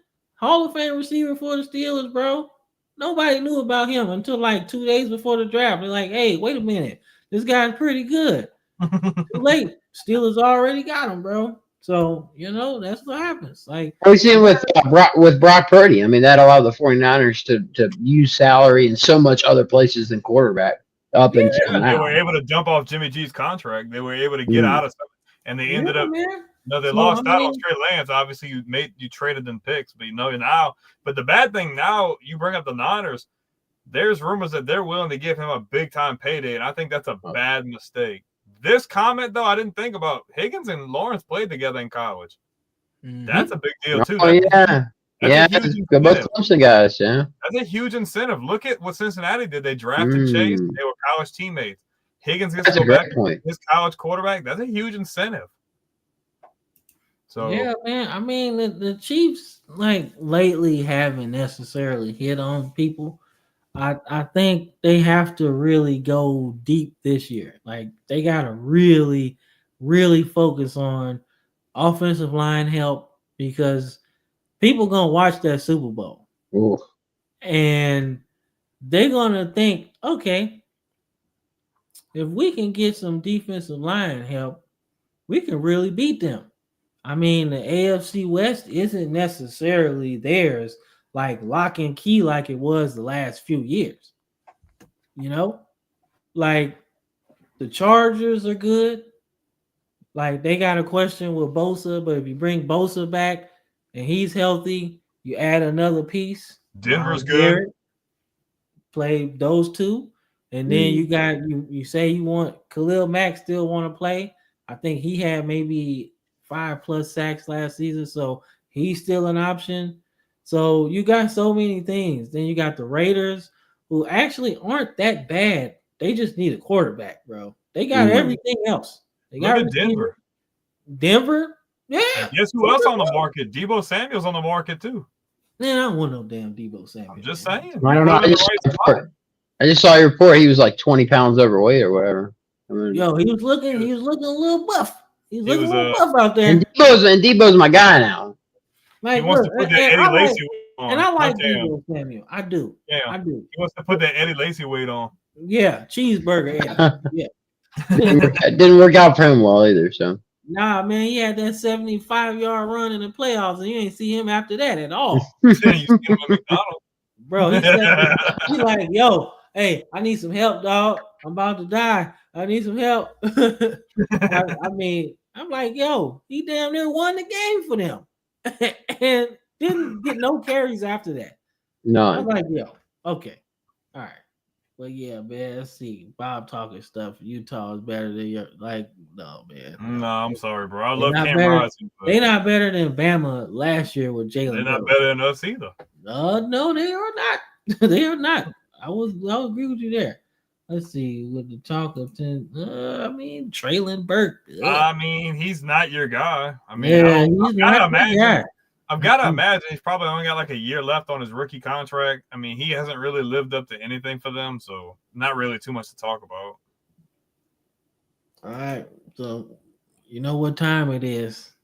It's time for that commercial, baby. Hey, man, I don't care. I'm on this Darnold train. I'm riding with Darnold. You riding with the Vikings? I'm riding with the Vikings, man. Oh, man. I'm riding with the Vikings, man. You know what time it is. It's time for the Darnold train. Choo, where is Sam Darnold headed? This guy right here. This guy right here. Whatever, dude. Whatever. You can live in the past if you want to. Y'all got that Sugar Bowl win on us. That's cool. That's all right. I'll take it. I'll take that. But anyway, Sam Darnold is in a very good leverage situation, man. You see what he did last season. This is probably what people thought Sam Darnold would be when the Jets took him in the draft that year, right? But the Jets are horrible, and they're still horrible to this day. So they clearly don't know what they're doing. But this guy, he took this opportunity by the balls, literally, and decided to say, I'm going to win. And they did. Playoff was a little brief, but that's okay. I think that team was kind of broken after losing to Detroit again in the fashion that they did lose to them in. But Sam Darnold, man, is in a prime position, man. So my thing is, you can look at it two ways, right? You are with Minnesota, and this is your team. Your team. It's going to be your team flat out because you go into that, you know what I'm saying? You go into that, and it's like, oh, well, we got Justin Jefferson, we got Addison. You probably not going to go anywhere else and have two good receivers. So that's a positive, right? Then you look at the other side, you can go to you can go somewhere else and cash in on this big payday you're about to get. So I'm actually anxious to see. I don't even know where he goes, but I know the Raiders is a good spot. That's one. Oh, I got an idea where I want him to go. Somewhere. So, well, one, I don't see Minnesota giving him that money. They're not. They're going to invest in. They got a first-round quarterback. Had they signed Darnold to more than a one-year deal, had they signed him to more than a one-year deal, he could be a bridge. They're not going to give. They're not going to tie up all that money into Darnold. Like they got really good production. Huh? McCarthy, bro. That's what you drafted it, dude. You don't draft a guy that high. You drafted him to play, and he didn't play. So this year, guess what? Now it's his rookie season. Yeah, but now it's his time to play. They're not going to tie all that money into Darnold when they don't have to. You just made the playoffs with a guy they're not going to do that. But they're not going to make the mistake that San Fran did with drafting Trey Lance and having all that money in the Garoppolo. They're not going to do that. That's their fault. If they get rid of Darnold and McCarthy doesn't pan out, they will crucify the Vikings coach, general manager. I don't see that happening though. I just don't see them drafting a quarterback that high and not letting him play. Like, yes, he did get injured, he didn't play. But they drafted him because they needed him. Now they don't. But I just don't see it happen. You can shop him. No, everybody knows in their right mind that San Francisco, when they drafted Trey Lance, probably should have drafted Devontae Smith because you needed a scary receiver, bro. Minnesota's not gonna give him that money, bro. They're not. They already have a good. Why do that? Like they're not gonna do that though. Like they already have a good defense. They rather. I feel like instead of tying. What if this is the risk you take? They were really good. Give him credit. But what if you go into year two and it's not so good? Now you're tied into this long-term contract with a guy that can't reproduce what he gave you in year one. I would rather rival McCarthy on a rookie scale contract. If McCarthy's not good, I can bring somebody else in to compete with him. Darnold can go somewhere like Seattle, for instance, where he's got a good running back. He's got 2 or 3 good receivers, and the defense isn't bad. I'm not saying – I think Minnesota's a great fit for him, but I don't see them tying up that much money into a guy when they drafted McCarthy that high. No, they expected him to play. He didn't play. He got hurt, and Darnold played really good, but I just don't see them spending that kind of big money on him. I don't Here's see my it. thing, right? So you're saying let Darnold go, right? You say let him go, and then bring in somebody to go against McCarthy, right? What if the second guy beats McCarthy again? Then what? Yeah, I guess it depends on what you're seeing out of McCarthy inside the Vikings, personnel, inside the organization. It's tough to move on from stats like that, though, to a rookie that's untested. I just don't know. That's risky. Either way, you're going to be taking a risk. It's risky. We've seen guys put up good numbers and fall off the face of the earth the next year. It's a risk. Yeah, if they go to a different team. I think it's more of a risk if you tie all that money up.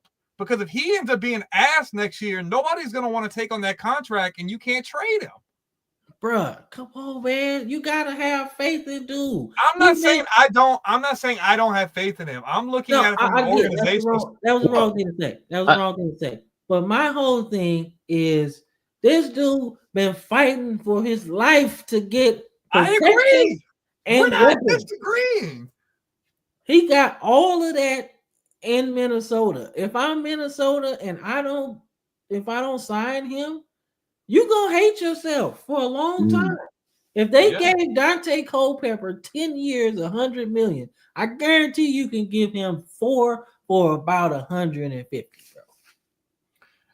You damned if you do, you damned if you don't. Because you can pay him and it pans out, or you can pay him and it don't, or you can let him walk and it pans out, or you can let him walk and it don't. Like, you're taking a risk regardless. Another way to look at it, maybe, if you keep Sam Darnold, can they win the Super Bowl next year or the year after that? And if the answer is no, then maybe you do move on from him. Maybe you're saying we're not going to win the Super Bowl anyways, so let's not. Let's see if we can build the team a little bit more solid all around. Yeah, and then roll with the younger guy. Mediator. You're a good mediator, Link. Thank you. You really are. You put the best of both worlds in there, because, like, I personally think you run this back a little bit, but I also think I'm on the side of the players, bro. You gotta cash in while you got it, man. While the iron is hot. You feel me? It ain't gonna be much hotter than this. This is hot. You going into free agency after balling out. So every team that need a quarterback is probably gonna be looking at you.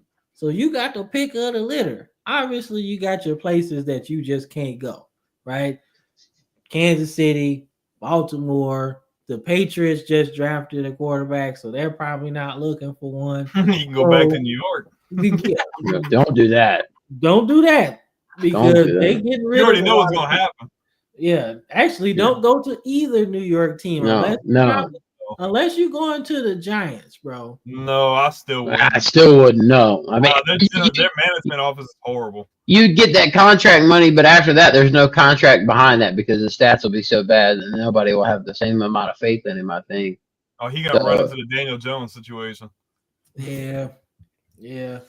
Actually, I just feel like if take that back. Don't go to no leaves. You don't want to play safety on the practice squad. So if he leaves, I could see Seattle or Vegas making a big push.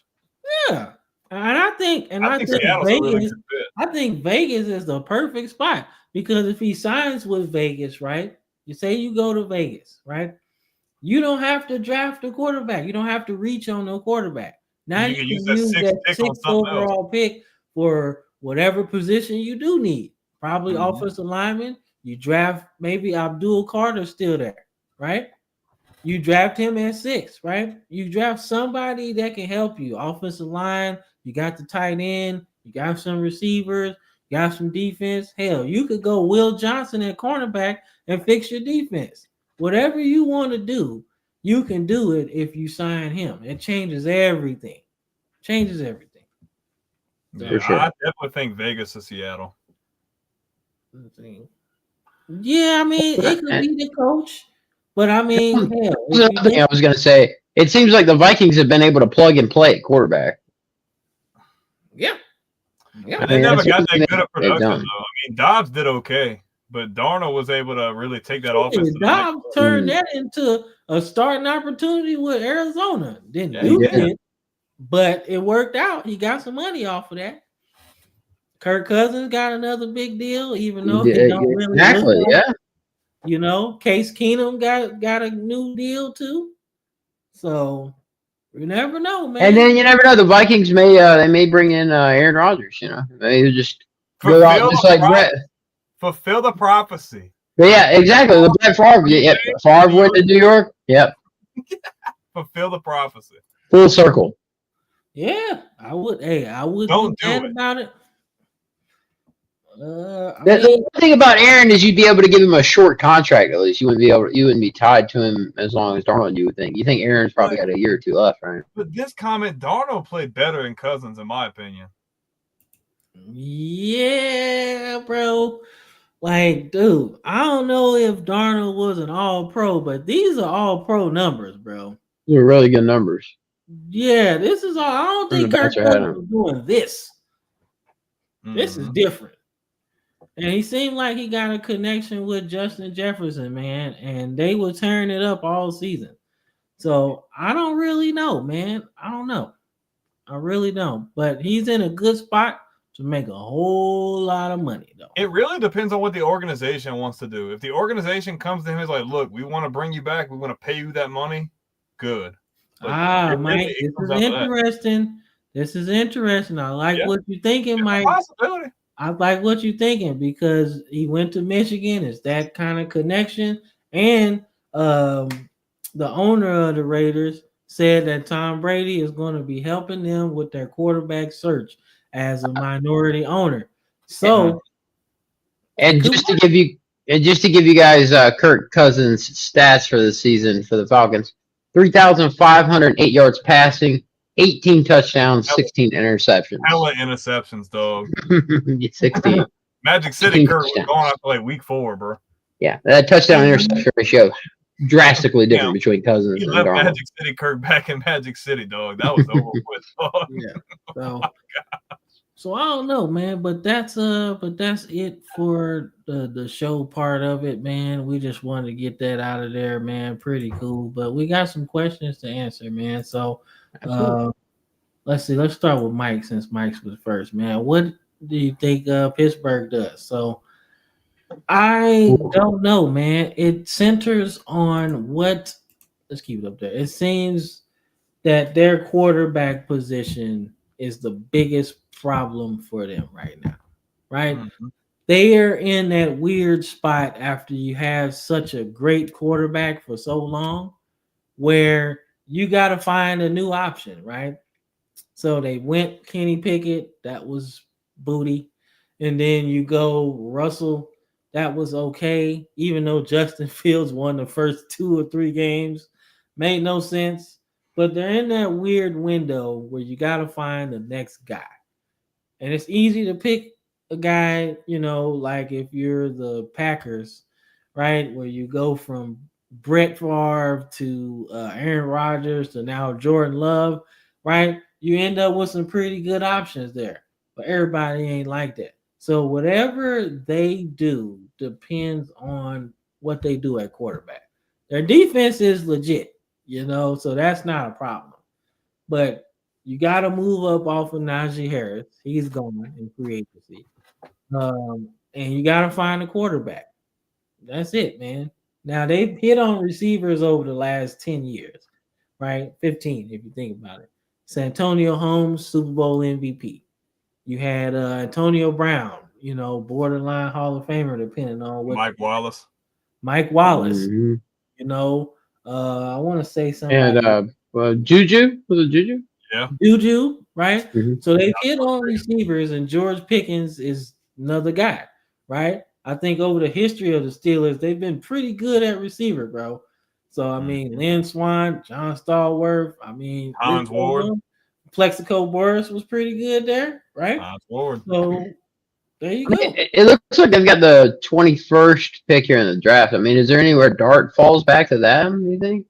I don't think Pittsburgh goes with a rookie. I think Pittsburgh lets. I don't think they retain Wilson or Fields. I think they go for somebody else. Really? I've heard rumors I don't think it's going to happen, but sources have said that they reached out to Jacksonville about trying to make a huge trade for Trevor Lawrence too. So I think they're looking. I think they're looking for a guy who can come in and give them the best chance to win. Now, like Cam said, they've got a top 10 unit on defense. They need somebody. They're not in rebuild mode. They need somebody that can come in and give them a chance to win now. I think Darnold could be in that conversation as well. A guy who can come in, play with the pieces they got. I think you draft a running back or maybe make a trade for one. That's all you need. If you get a guy like Darnold and you get a decent running back, this team is instantly in the playoffs. Like, defense is solid. I think playoffs again. Yeah, I don't think Pittsburgh's ever in rebuild mode with Mike Tomlin as the head coach. Mm-hmm. Exactly. They're just in like 500 mode or like playoff mode. Mm-hmm. What's good? What's up, Chris? Man, you missed it, bro. It was so much your Titans, bro. Like, you missed the best part. Well, Chris, I kind of agree with you there. Yeah. Yeah. Titans at receiver. Yeah, I think that's cool, man. And the Saints could trade for T-Law, man, but their cap situation is that's the thing. That's the thing, bro. They're the bottom of the barrel in salary cap space. Like, for Mickey Loomis to make that happen, Like that would take some major gymnastics to free up cap space to take on a big contract like his. Yeah, you got a lot of dudes to move if over you there. can make a deal, if you're Pittsburgh and you can make a deal for Lawrence, hey, that's the best case scenario. If not, I'm looking at a guy like Sam Darnold. I'm trying to throw him some money. I'm trying to get him a decent running back, and I think that's all you need. I feel like if the Saints try to go after Trevor Lawrence, it could end up being like when they went after Ricky Williams. Where you give up all Yeah, they ain't doing that though. But you give up all of that shit to draft somebody and then ain't got nothing to build around. That was Mike Ditka, bro. You know how that goes. Yeah, but I mean, but it's the same situation though. You still would have to they don't have the money though. They don't have the money. About making a big trade for Trevor Lawrence. I don't know about that one. You might be better off just trying to get somebody in the draft versus risking on Trevor Lawrence. I'm thinking you go Jackson Dart, man. If he falls to 21, I would absolutely. I just don't see why would Pittsburgh if you want to draft a guy for the future, yeah, but I don't see Pittsburgh drafting a quarterback saying he's going to be my guy day one. I don't think that's smart. I mean, they did it with Kenny Pickett, and he wasn't nothing for real in college. Yeah, but I think they're going to learn from that. I think they realize that they can have magic in a bottle. They have a good defense and they have weapons. I think you go for the guy that gives you the best chance to make the playoffs now. Yeah, but I get what you're saying. I do. But Kenny Pickett going against Jackson. Yeah, it was a bad pick. It was definitely a bad pick. Like with all things for sure. It was kind of bad, bro. Yeah, it was. But I think they learned from that lesson, and I think they put the money where their mouth is, bring the guy in they need. They actually landed for making a bad decision at quarterback. They actually landed back on their feet pretty quickly, honestly. Yeah, they did. They did. Give them credit. I mean, getting Wilson. You see a team pick their own quarterback and assess it back, 4 to 8 years. Yeah, because they got a stable situation though. They can handle that. Most other organizations make that mistake and they can't shake back. Or they do. It takes a while. Think about my Ravens, right? My Ravens were trying to find a quarterback all the time until we got Joe Flacco. Damn, they're almost a decade, but like 8 years, I think. But we never were a bad team though. Never. Not really. Not in that window. Like the worst we were after that Super Bowl was probably when we picked Kyle Bowler in the first round. That was it. But every team after that was either a playoff team or a fringe playoff team. We've never really been out of it, which is why we probably never get the top quarterback. But then that helped you get Lamar Jackson because everybody said, oh, he can't play quarterback. So being relevant longer kind of puts you in position to maybe get the guy you want instead of the guy that people say you should get in some cases. So I don't know. I think they're in a good spot. The defense puts them in a position to still be good for at least 4 or 5 more years, because Minkah Fitzpatrick's still young. TJ Watt's still young. You have to pay him though. He's running the risk of hitting free agency. Who? Which one? TJ. You have to retain him. That's a key focal point of your defense. You need to retain him. I mean, the Steelers have been good at keeping their guys. They kept Troy Polamalu for a long time. They kept James Harrison probably longer than they probably should. Well, is Justin Fields under contract? He's got another year under contract. No, I think they signed. No, I think they're both. I think they're both like unrestricted. Ooh. Yeah. So Justin Fields has been getting looks too for Vegas. He's been getting New York for the both of them. New Orleans too. New Orleans. So yeah, he's been getting looks everywhere. He's getting more looks than Russell Wilson is. I feel like Russell Wilson's like his market is really limited. And I don't feel like he played bad, but I just think people see the upside in Fields being younger and an opportunity to still develop him. Yeah, because if you're in a position to win, do you really want a guy that's stuck in his ways, that's doing stuff outside of the organization? Like the stuff he was doing in Denver isn't going anywhere. Mr. High Knees on the airplane. Yeah, bro, you causing turbulence by yourself. Sit your ass down. Somebody should have grabbed. I think the guy had an entire the guy had like an entire team that could have grabbed him, bro. Who could have grabbed him and said, "Sit your ass down"? But dude, he was bringing like an entire entourage in the facility, and Sean Payton came and he's like, "Look, dude, we ain't doing all that.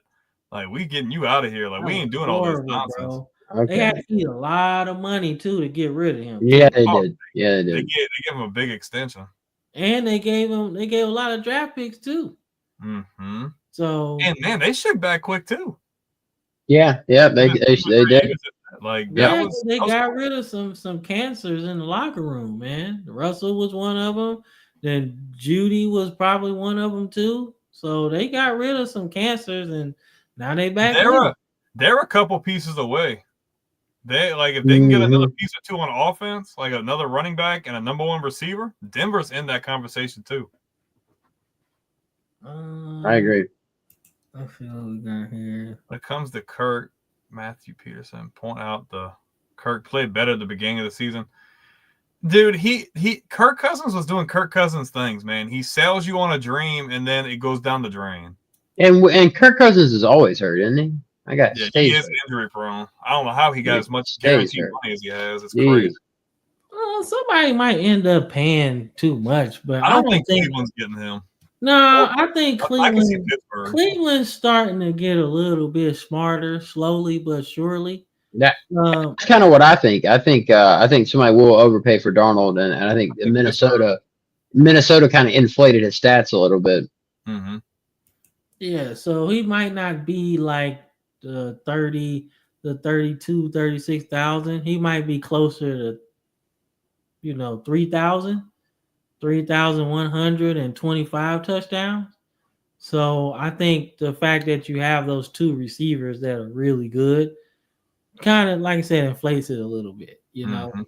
Like I said, Joe Burrow's a good quarterback, but would he be the same thing without Chase and Higgins? Yeah. Homer. Don't answer as a homer. Not a homer. Look at Drew Brees before he got good receivers. He was NFL analyst. Answer as an NFL analyst. Having Jamar Chase helps a lot. It does. But when you look at past, we've seen guys who are good that could play good without the talent. Look at Breeze. Didn't have with me one Pro Bowl receiver his entire career and threw 5,000 yards. Look what he did. Look what he did in college. He didn't have nobody at Purdue, so he had to play good. But look what Joe Burrow had at LSU. But you can't. I feel like you can't hold that against him though. That's an organization. Yes, you can. Yes, you can. Dude, he can play good regardless. They hold it at quarterbacks all the time, bro. Had all these weapons in college. What are you gonna do without him? But you need to see though. Even like in the last couple of years when they still had Boyd and the other guys, he still spread the ball out. It wasn't like he was just hitting Chase like every single time. It does benefit you to have a triple crown winner receiver. Yeah, it does. Yeah, but he's still a top 5 quarterback regardless. But you don't get the triple crown at receiver if you're not throwing to the dude 3 out of 4 times, bro. And then you got to think how much that much if your defense is playing like that. And then you got to think how much the defense is focusing on Jamar Chase as well, really opening up the field for Burrow. So I mean, he doesn't just impact when he catches the ball; he impacts about every play, I would think. Yeah. It opens it up for the other guys. You got to know where he's at every time. Yeah, so I mean, that's the thing. So when you're looking at a quarterback, you got to look at what's around him, right? Yeah. And the fact that Darnold had those 2 studs and Aaron Jones, who had a very, very good comeback season, by the way. You got him in the backfield. So wherever he goes should mirror where he came from. I like this comment from Mike asking about quarterbacks. Yeah. Hold up, before we get to that, we'll probably close on that one. Let's get to Debbie's real quick.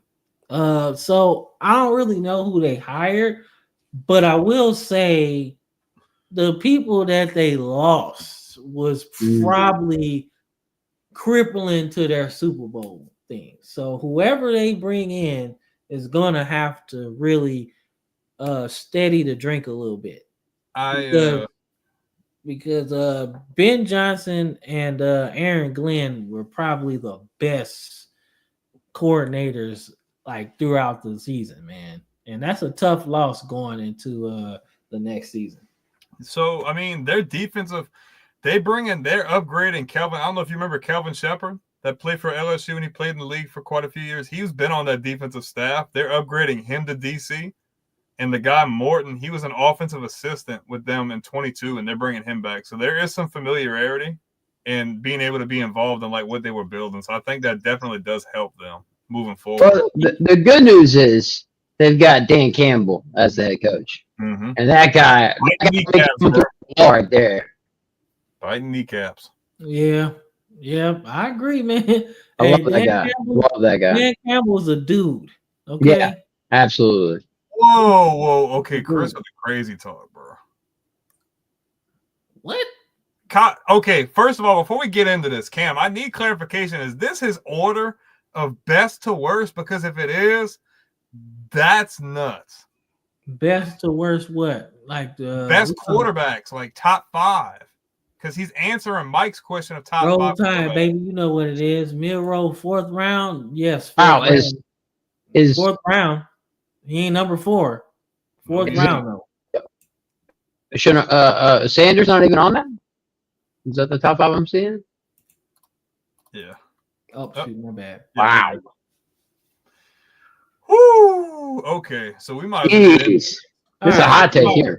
So, all right, so hot take. Yeah, we'll segue this into the top 5 quarterbacks. Okay, so all right, so y'all got to look at Chris's top 5. So my top 5, man, is I think Cam Ward is the better prospect because he can run a little bit. I think that separates him and Shedeur passing, because I feel like Shedeur is a good passer, but if he can't move, then anything. Hey, what you doing? What you doing? Get out here. No. Get out.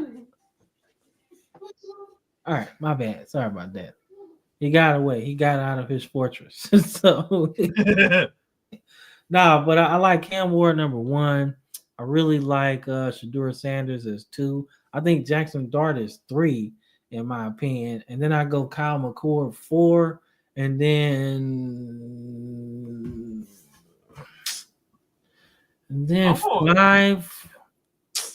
5.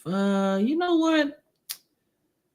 I'm gonna go Milroy at 5, man. Okay. Go Milroy at 5. I think he's the 5th best quarterback in the draft, simply because if you can tap in to whatever passing potential he has, you got yourself a serious weapon. Okay. Like if you can just make him 65% of what Lamar Jackson is passing, you got yourself a weapon. Because as good as Lamar is running, he is not Jalen Milroe running. That's a serious different ball game. But if you can harness whatever you can get out of him passing, you got yourself a serious weapon. The problem is the NFL is not a league that's going to let you learn, right? So they're not going to give you 3-4 years to figure it out at times. Sometimes it's 1-2 years. So whatever situation he goes in has to be one where he's sitting behind someone to really learn the position at a high level. So potential-wise, you got yourself maybe one of the faces of the league, but you got to have time to see it through.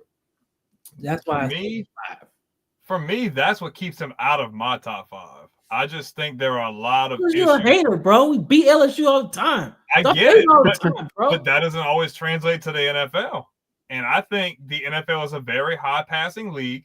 And if you cannot throw the ball, like he's got great arm strength, but if you can't develop as a passer and reading defenses, that's not being a hater. If you can't read defenses and you're forcing the ball like he does, you're not going to get on the field. Like, I'm just going to be honest with you. I love his potential, but based off of where he's struggling, like, I need to see a huge jump. We needed to see a huge jump from him last season, and he regressed, I feel like, as a passer. Okay, you ain't got to bring it up, man. Chill. Okay, I will give him his flowers. I'll give him his flowers in the sense that he's probably got the strongest arm in the draft, hands down. He's got a cannon for an arm. If he can just settle down and read defenses better and be able to spread the ball out, he'll be fine. But if I'm going to give my top 5, Cam Ward is 1. I feel like there's no argument there. I'll throw Sanders at 2 if he can just cut back on his ego. I think he's the second best quarterback. Jackson Dart's going to be 3. I think he's got probably the quickest release in the entire draft. I love the way he views the field. I love his accuracy. 4, I'm going to go Kyle McCord. I like what he was able to do at Syracuse. And 5, I'm going to go Quinn Ewers, man. I think Quinn Ewers has a lot of potential. I love his arm strength. I like what he's able to do. I've got that as my top 5. Okay, yeah. I will I'll have to agree. I mean, after watching Cam Ward throw the other day, he's definitely 1 for me. 2, I'm gonna go with Dart actually. I seen that kid throw the ball a lot at Ole Miss. And he really slung the ball and read the defenses pretty well. And what makes me go him over Shador is just the competition that Colorado plays versus, the SEC competition. I've got more confidence in Dart for that reason. That's fair. 4, I would have to say probably Kyle McCord. 5, I am never taking a Notre Dame quarterback. So I'll agree on that. Yeah, I don't in the NFL. Maybe never. I don't know. Quinn Ewers. I'll go 5 as well. Okay, no, that's not fair. I mean, that's fair. That's not fair. That's fair. My bad. I'm sorry. That's fair. Yeah, the last good Notre Dame quarterback was probably Montana. Probably. If Brady Quinn would have went to a better situation, he would have gotten Brady Quinn, yeah. If Brady Quinn wouldn't have went to Cleveland, I feel like he would have had a bit more success. But the most notable, most recent quarterback I'd say has to be Montana, hands down. I mean, Montana. Yeah, I forgot he was Notre Dame. Yeah, before that, it was Theismann. That was the last one. Oof. Maybe you should think about, I don't know, joining a conference. True. Yeah, we've been saying that. Yeah, true. But I think, like I said, I think Brady Quinn, if he went to a better situation, it would have been cool. Because he was legit like 6'3", 6'4", 220 pounds. He was actually like, if you looked at his combine, like when they have to do the weigh-in, his body was in great effing shape, bro. Like he did not look like a quarterback, bro. He looked like a receiver or something. So he was definitely NFL size, right? But going to the Browns at that time was just fucking ridiculous. They were bad too. It was horrible. But you know what? Under Romeo Crennel, they won 10 games. And then they fired him. I was like, what? Yeah, that was a bad fire for sure. And then look at Cincinnati with Marvin Lewis and not winning a playoff game all that time, and they never fired him until like way too late. That's crazy. That's a crazy side-by-side comparison. Yeah, but I mean, Marvin Lewis, as much as you want to say they didn't fire him in time, man, dude. Cincinnati has been known as a cheap-ass team. Yeah, but man, like they were like 5 years too late. Like I'm sorry, them teams were too good for him to be they 5 years late in fixing their facilities too. Yeah, I agree. Well, I can walk across the street. I think they were going to win the Super Bowl that one year. Carson Palmer blew his knee out in the wild card game. I think. I think they were going to win the Super Bowl that year. And when he goes down, it was just like, oh man. They were loaded. They had Palmer, Johnson, Hushmann. Yeah. Oh man, that was a ridiculous team. Rudy Johnson at running back too. They still had Corey Dillon, like they had some team. Yeah, man. I mean, they was good, man. They had Leon Hall at corner to go along with I think Delta O'Neal. Then you had Odell Thurman in the middle as your linebacker. Geno Atkins was still on the team, I want to say, so that was in the middle. I think that Geno was there after that. After that? Yeah, that was earlier. I think 2000s. They had a run for the Super Bowl because Carson didn't. I think Carson blew out his knee in like 06, 07 maybe. It was 05 somewhere in there. Yeah, because I think that's what propelled the Steelers to the Super Bowl. That season. Yep. I think it was the Steelers that made that. I don't think they took Geno until like they had got Andy Dalton, like somewhere in that time frame. So like he was on that second wave then. Yeah, the second wave of Andy Dalton, AJ Green, Geno Atkins, guys like that. Hey, so I got a question though. So we kind of done with this. We appreciate you, Mike, man. That really gave us some good content there. So I got a question. Do you think that if they hadn't paid Andy Dalton, do you think that AJ McCarron could have made a run for that starting spot? I think so. I think I AJ think so. McCarron I looked think so as good. well. Yeah, he was good. Yeah, AJ was nice, bro. Good. He was a good decision maker for And sure. it was a solid situation for him. They were loaded on defense and they had good weapons on offense. He didn't have to do anything flashy. He just played his game. Like AJ McCarron, I'm saying he was a game manager, but he knew how to get stuff done. He knew how to win games and make minimal mistakes. And it was like he was playing at Bama because he had a bunch of good weapons around him. Man. So it's like you just plug him in and play. So I thought he was good, but they had already paid Andy Dalton, so it's like, yeah, I don't think they should have done that. But you Andy know how, Dalton like I said, Cincinnati cheap, so it's like, well, we ain't gonna just let him sit there for nothing. So, but we got some comments here before we get up out of here. So Chris says he's not sold on Shador. We already know that, Chris. You don't like his attitude, but guess what? Man? For what y'all need, that's the quarterback y'all need, bro. That's just attitude, but like I said, just the level of competition that they played just makes me a little skeptical.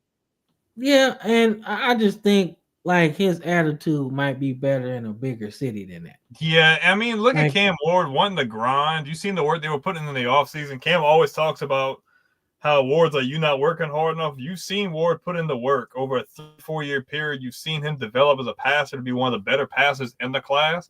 He's got a lot to prove. Getting to go to an organization like Tennessee that has a lot to prove, have a storied history, I think it's a really good fit for them. Yeah, man, and I mean, it's a pretty cool spot, man. Like you go to a place like I say, I hate to make it a race thing, but you go to New York and they haven't really had a black quarterback in a while, like the Giants anyway. So they don't really know how to do that. But you go to Tennessee, they have had experience with that. Multiple running quarterbacks have been there, mobile quarterbacks, right? McNair, Vince Young, right? So they've had opportunities to deal with a quarterback like this over the course of their team. So that's a good place to nurture a young quarterback, right? If I'm any quarterback, I don't want to go to New York. I want to stick the place I want to go. But anywhere is better. If you're Shador, you can handle the lights because you've been in the lights since you basically been born. High school, you was on TV. College, you're on TV. College at D1 level, you're on TV. So I think he can handle the Giants, but like the Jets is in such bad shape right now that wouldn't be the spot. But New York would be the spot because they got a good defense. I think having those two bookends with Burns and Thibodeau, that's a good ass start. And Dayball would be really good in his development too. Dayball's a good coach. Yeah, man, and that fits kind of the quarterback that he likes. A quarterback that don't have to worry about running too much. Just get the ball out, check it down, things like that. So I really think he kind of fits what New York wants to do, and that might work. But if you're talking about the Titans, I think Cam Ward is the perfect quarterback for them to really get back to what they do best. If they can find a good running back, then you add his running ability to it at times. The fact that he can go for 4,000 yards, but he can pull it back and give you maybe 3,000 with maybe close to 1,000 rushing yards, right? If you really wanted that type of production, but you don't if you get him a good running back. So I think that's the best option for them and those two guys. Now Vegas is up in the air. They could go free agent. They're trading in the top 3. I feel like I feel like they want to get their guy. I feel like they make a trade with Cleveland for the number 2 pick. That'd be a big one. And then Jake Browning. Damn, I ain't heard that name in a minute. That's Washington. That's a Georgia quarterback? No, that was Washington when they went to that's right. Yeah. They went to the college football playoff for the first time under Chris Peterson. That's right. That's right. Their quarterback.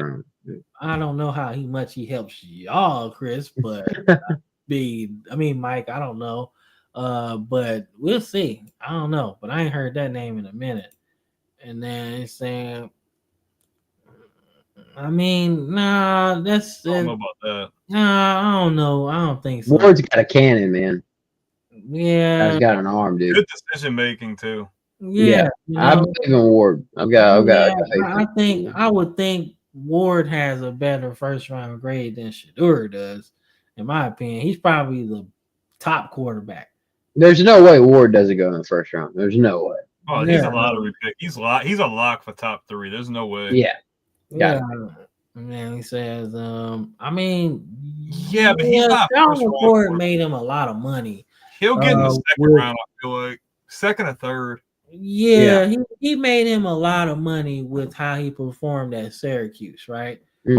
But to Link's point, the competition he faced this year was kind of ass. So he didn't look very good in the Big Ten, and they played tougher competition. So, like, I don't know, you know. So, but he made him a lot of money, though. He made him a lot of money, that's for sure. So he's gonna go to a team that needs a quarterback that didn't get one in the first round. So I think if you're thinking Vegas, that could be a spot.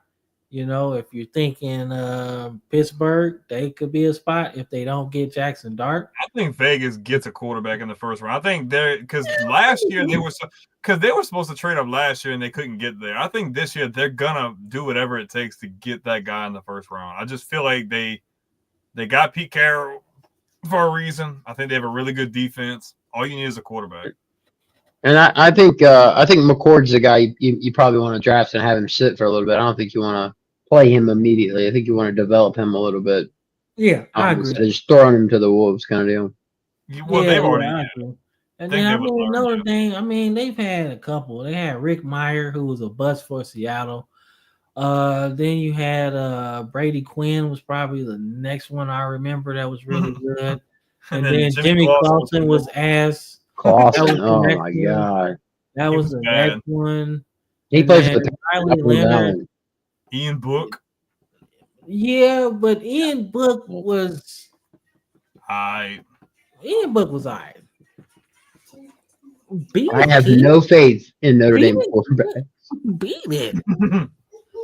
but I will say Brian Kelly definitely turned Ian Book into a draft pick though. Like he got him drafted. Like what, 5th round, 6th round, something like that. So he did get him drafted, but nah, man. And I wouldn't say Marvin Lewis was supposed to be a defensive coordinator because you got to understand the defense that he quarterbacked, bro. He quarterbacked that the Ravens defense that won the Super Bowl, that destroyed the New York Giants. So that's a serious, like, something on your resume, bro. So if you can do that, imagine what you can do for a whole team, right? Now, I do say maybe he should have hired more of an offensive-minded coordinator, right? Somebody that could just focus on calling plays while he focused on defense. But I do think that he was pretty good. You know, we've seen guys get jobs that were over their head. You know, Jim Zorn for the Redskins at the time, way over his head, right? Let's see. Who else was over his head, man? Freddie Kitchens for the Browns, way over his head. Some other guys. So there's certain guys that are built for it, and I felt like Marvin Lewis was definitely built for it. What was the Patriots coordinator? Who? Offense or defense? Offense. I think he coached Notre Dame as well. Oh, Charlie Weiss. Oh yeah. And over his head. Yeah. Charlie Weiss, man, seems like a cool dude, but he was not a good head coach at all. No, not at Notre Dame. He was so bad. And then he went to Kansas and like sent them into purgatory. Yeah, Whoa. Just now recovering from that. Whoa. Dude, him at Kansas was like capital BAD bad. Yeah. And then Les Miles came in and kind of fixed it. And now they're back in a decent spot. Hey, Les Miles couldn't stay away from them Kansas girls. That's a problem. No, he couldn't stay away from the girls at LSU. Oh man, the Mad Hatter. I mean, look, man. Yeah, I agree. Like, look, I think talking about what you had said about reading defenses. So, I mean, look, that's what I'm saying. Now that Joe Milton has had the opportunity to kind of sit a little bit, Now he looks like an option that you could trade to somebody, and then he could push the rookie to probably start, right? Kind of like a he's Jacoby definitely Brissett type person. they're gonna move him. His trade value is high. I'd take whatever you can get. Probably a second, third round pick, something like that. Well, I mean, Daniel Jones is already signed, bro. Like he's good. He's gonna be the back. He's gonna be the backup. Yeah, regardless he's of on the squad. But I And mean, he may have a future at safety as well. So there's that. yeah. And then Tennessee head coach was the OC. You must be talking about goddamn fuck, what is his name, bro? Browning's the quarterback. Yeah, what is the Tennessee coach's name, bro? Mm-hmm. Goddamn, I don't know. I can't remember his name, but he was really good. Talking about who? What are you talking about? The OC? No, the Tennessee. Oh shit, are they talking about college? Or are they talking about pro? We're talking about pro. Pro here, yeah. Because they're talking about. I thought you talking about Jake Browning. Jake Browning is the backup for Burrow. Yeah, I don't know, man. I don't know. I think the Jake Brown experiment is just as good as the Jacob Eason experimenting in the NFL. It's probably not that good. It's probably just, hey. Over when it started. Yeah, exactly. Oops. There's Josh McDaniels. Yeah, that's another one that was God, yes. Multiple times. I was going to say he was over his head multiple times. Yeah, give him credit as an OC, though. Like, Vrabel bringing him back for Drake May was a perfect move. Yeah. Perfect move. You couldn't have got any better. Yeah, I don't think Callahan is ass. I think. Let me find out Chris really likes Callahan, but he's just like. Yeah, Chris really likes Callahan a whole lot. Yeah, Chris, it's okay. I ain't gonna tell nobody, bro. But right. I mean, I don't think you got to give him another year, bro. Yeah, you got to look now. If y'all get off the complete bad, that team was terrible. But if they're anything like they were last year or worse, I'm probably not going to give him the whole season. I would probably just cut my ties and just ride with interim coach and hire another guy in the offseason. Yeah, if it doesn't look like it's headed in a good direction, I'm just going to let it go. You got to know when to drop. You got to know when to let it go. Yeah, so that's my whole thing. But we reached the end of the show, man. So we've got to ask Link, where can the people follow you? Where can they find you? Right now, mainly on Facebook. You can search Link Wall. Drop a follow there. Still working on getting some stuff set up on my end, podcasting and stuff. And hope to continue to work with you guys as well. It'd be great. Yeah, I agree. Hey, we appreciate you being on the show, bro. Gotcha. Thank you guys for having me, man. I had a great time. This was fun. He's a good mediator, bro. We need somebody to be like, yo, because 2020 Alabama's better than 2019 LSU, by the way. I'm just saying that. And 2019 Bama was just as good as 2019 LSU, in my opinion, bro. Cap. How is it cap? Bro. How is it cap, bro? How? That 2019 LSU team was insane. Cap. We're the only team that got capital cap. We're the only team all like year. The cap on his head, cap. Bro, like the only team that really tested y'all all Yeah, season, look, bro. this comment. Yeah, that cap. I agree with Chris. You on that boost up, Cam? Same stuff your Tennessee Titans was on all season. Oh, yeah, you're right. Don't be on that, Chris.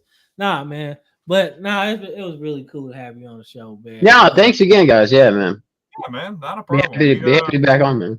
We try to get people I don't know, I feel we offer and we don't always get people. Andrew's usually the resident who's usually on. He's working, and we got Chris on last week for the Super Bowl, and that was fun. But we're really glad we got to have somebody new. So for sure. Yeah, thanks, man. Appreciate you guys. We always down to collab, man. I've always wanted to collab, but don't nobody answer their messages. And I'll be like, yo, don't you want to get on TV? Okay. Nah, man. But Brandon, take us out, man. Yeah, man, we just want to thank our special guest for giving us a bit of diversity. Me and him don't butt heads very much, but sometimes you just gotta get that tension going. We gotta butt heads a little bit to make it interesting. But it was really fun. You guys don't forget, if you like this kind of content, do not forget to like, follow, subscribe, Football Frame of Mind. If you see that logo at the top right-hand corner, do not forget to check out the Villains Media Network on all major social media platforms, Facebook, Twitch, X, Facebook. Uh-oh. Got a bunch of awesome content creators there. Sundays are obviously our slot. Sunday, 8 p.m. We have Legends of the Squared Circle every Monday night as well. If you like old school wrestling content, we have Divine Battleground on Wednesdays for any faith-based listeners that want to check that out. We have College Sports Villains on Thursday night and No Mercy Sports on Friday. Not to mention, we do a lot of live streaming and stuff during the week as well. And we're trying to see if we can hook our boy up with a show in one of these open time slots. So definitely check us all out, man. Like I said, like the video, comment, subscribe, run them comments up. We love the feedback. And strap up for the ride. I know it seems a little depressing that football's over with, but you'll never see a lack in content. Every single Sunday, every single day, you're good to go. All right, man. Couldn't have said that better myself, man. So, Mr. Duff, my old school teacher, man, back in the day, we're talking like grade school. I appreciate the like. Eric Justin Robertson, appreciate the like. Christopher Ryan Church, appreciate the like. Link Wall, definitely appreciate the like there. My wife, thank you for supporting your husband with the love. Scott Holland, Andrew, and Wendy, we appreciate the love, man. So we got one more thing, man. Tyler, thank you, bro. Thank you, bro. Thanks, man. Yeah, we go way back. I heard a couple of my friends in there too, so thanks guys for liking and checking in as well. Oh man, I we appreciate y'all checking us out. Most definitely, man. But this is the football frame of mind, man. And we'll catch y'all next Sunday. Peace. All right, I'm about to press the button. All right, peace.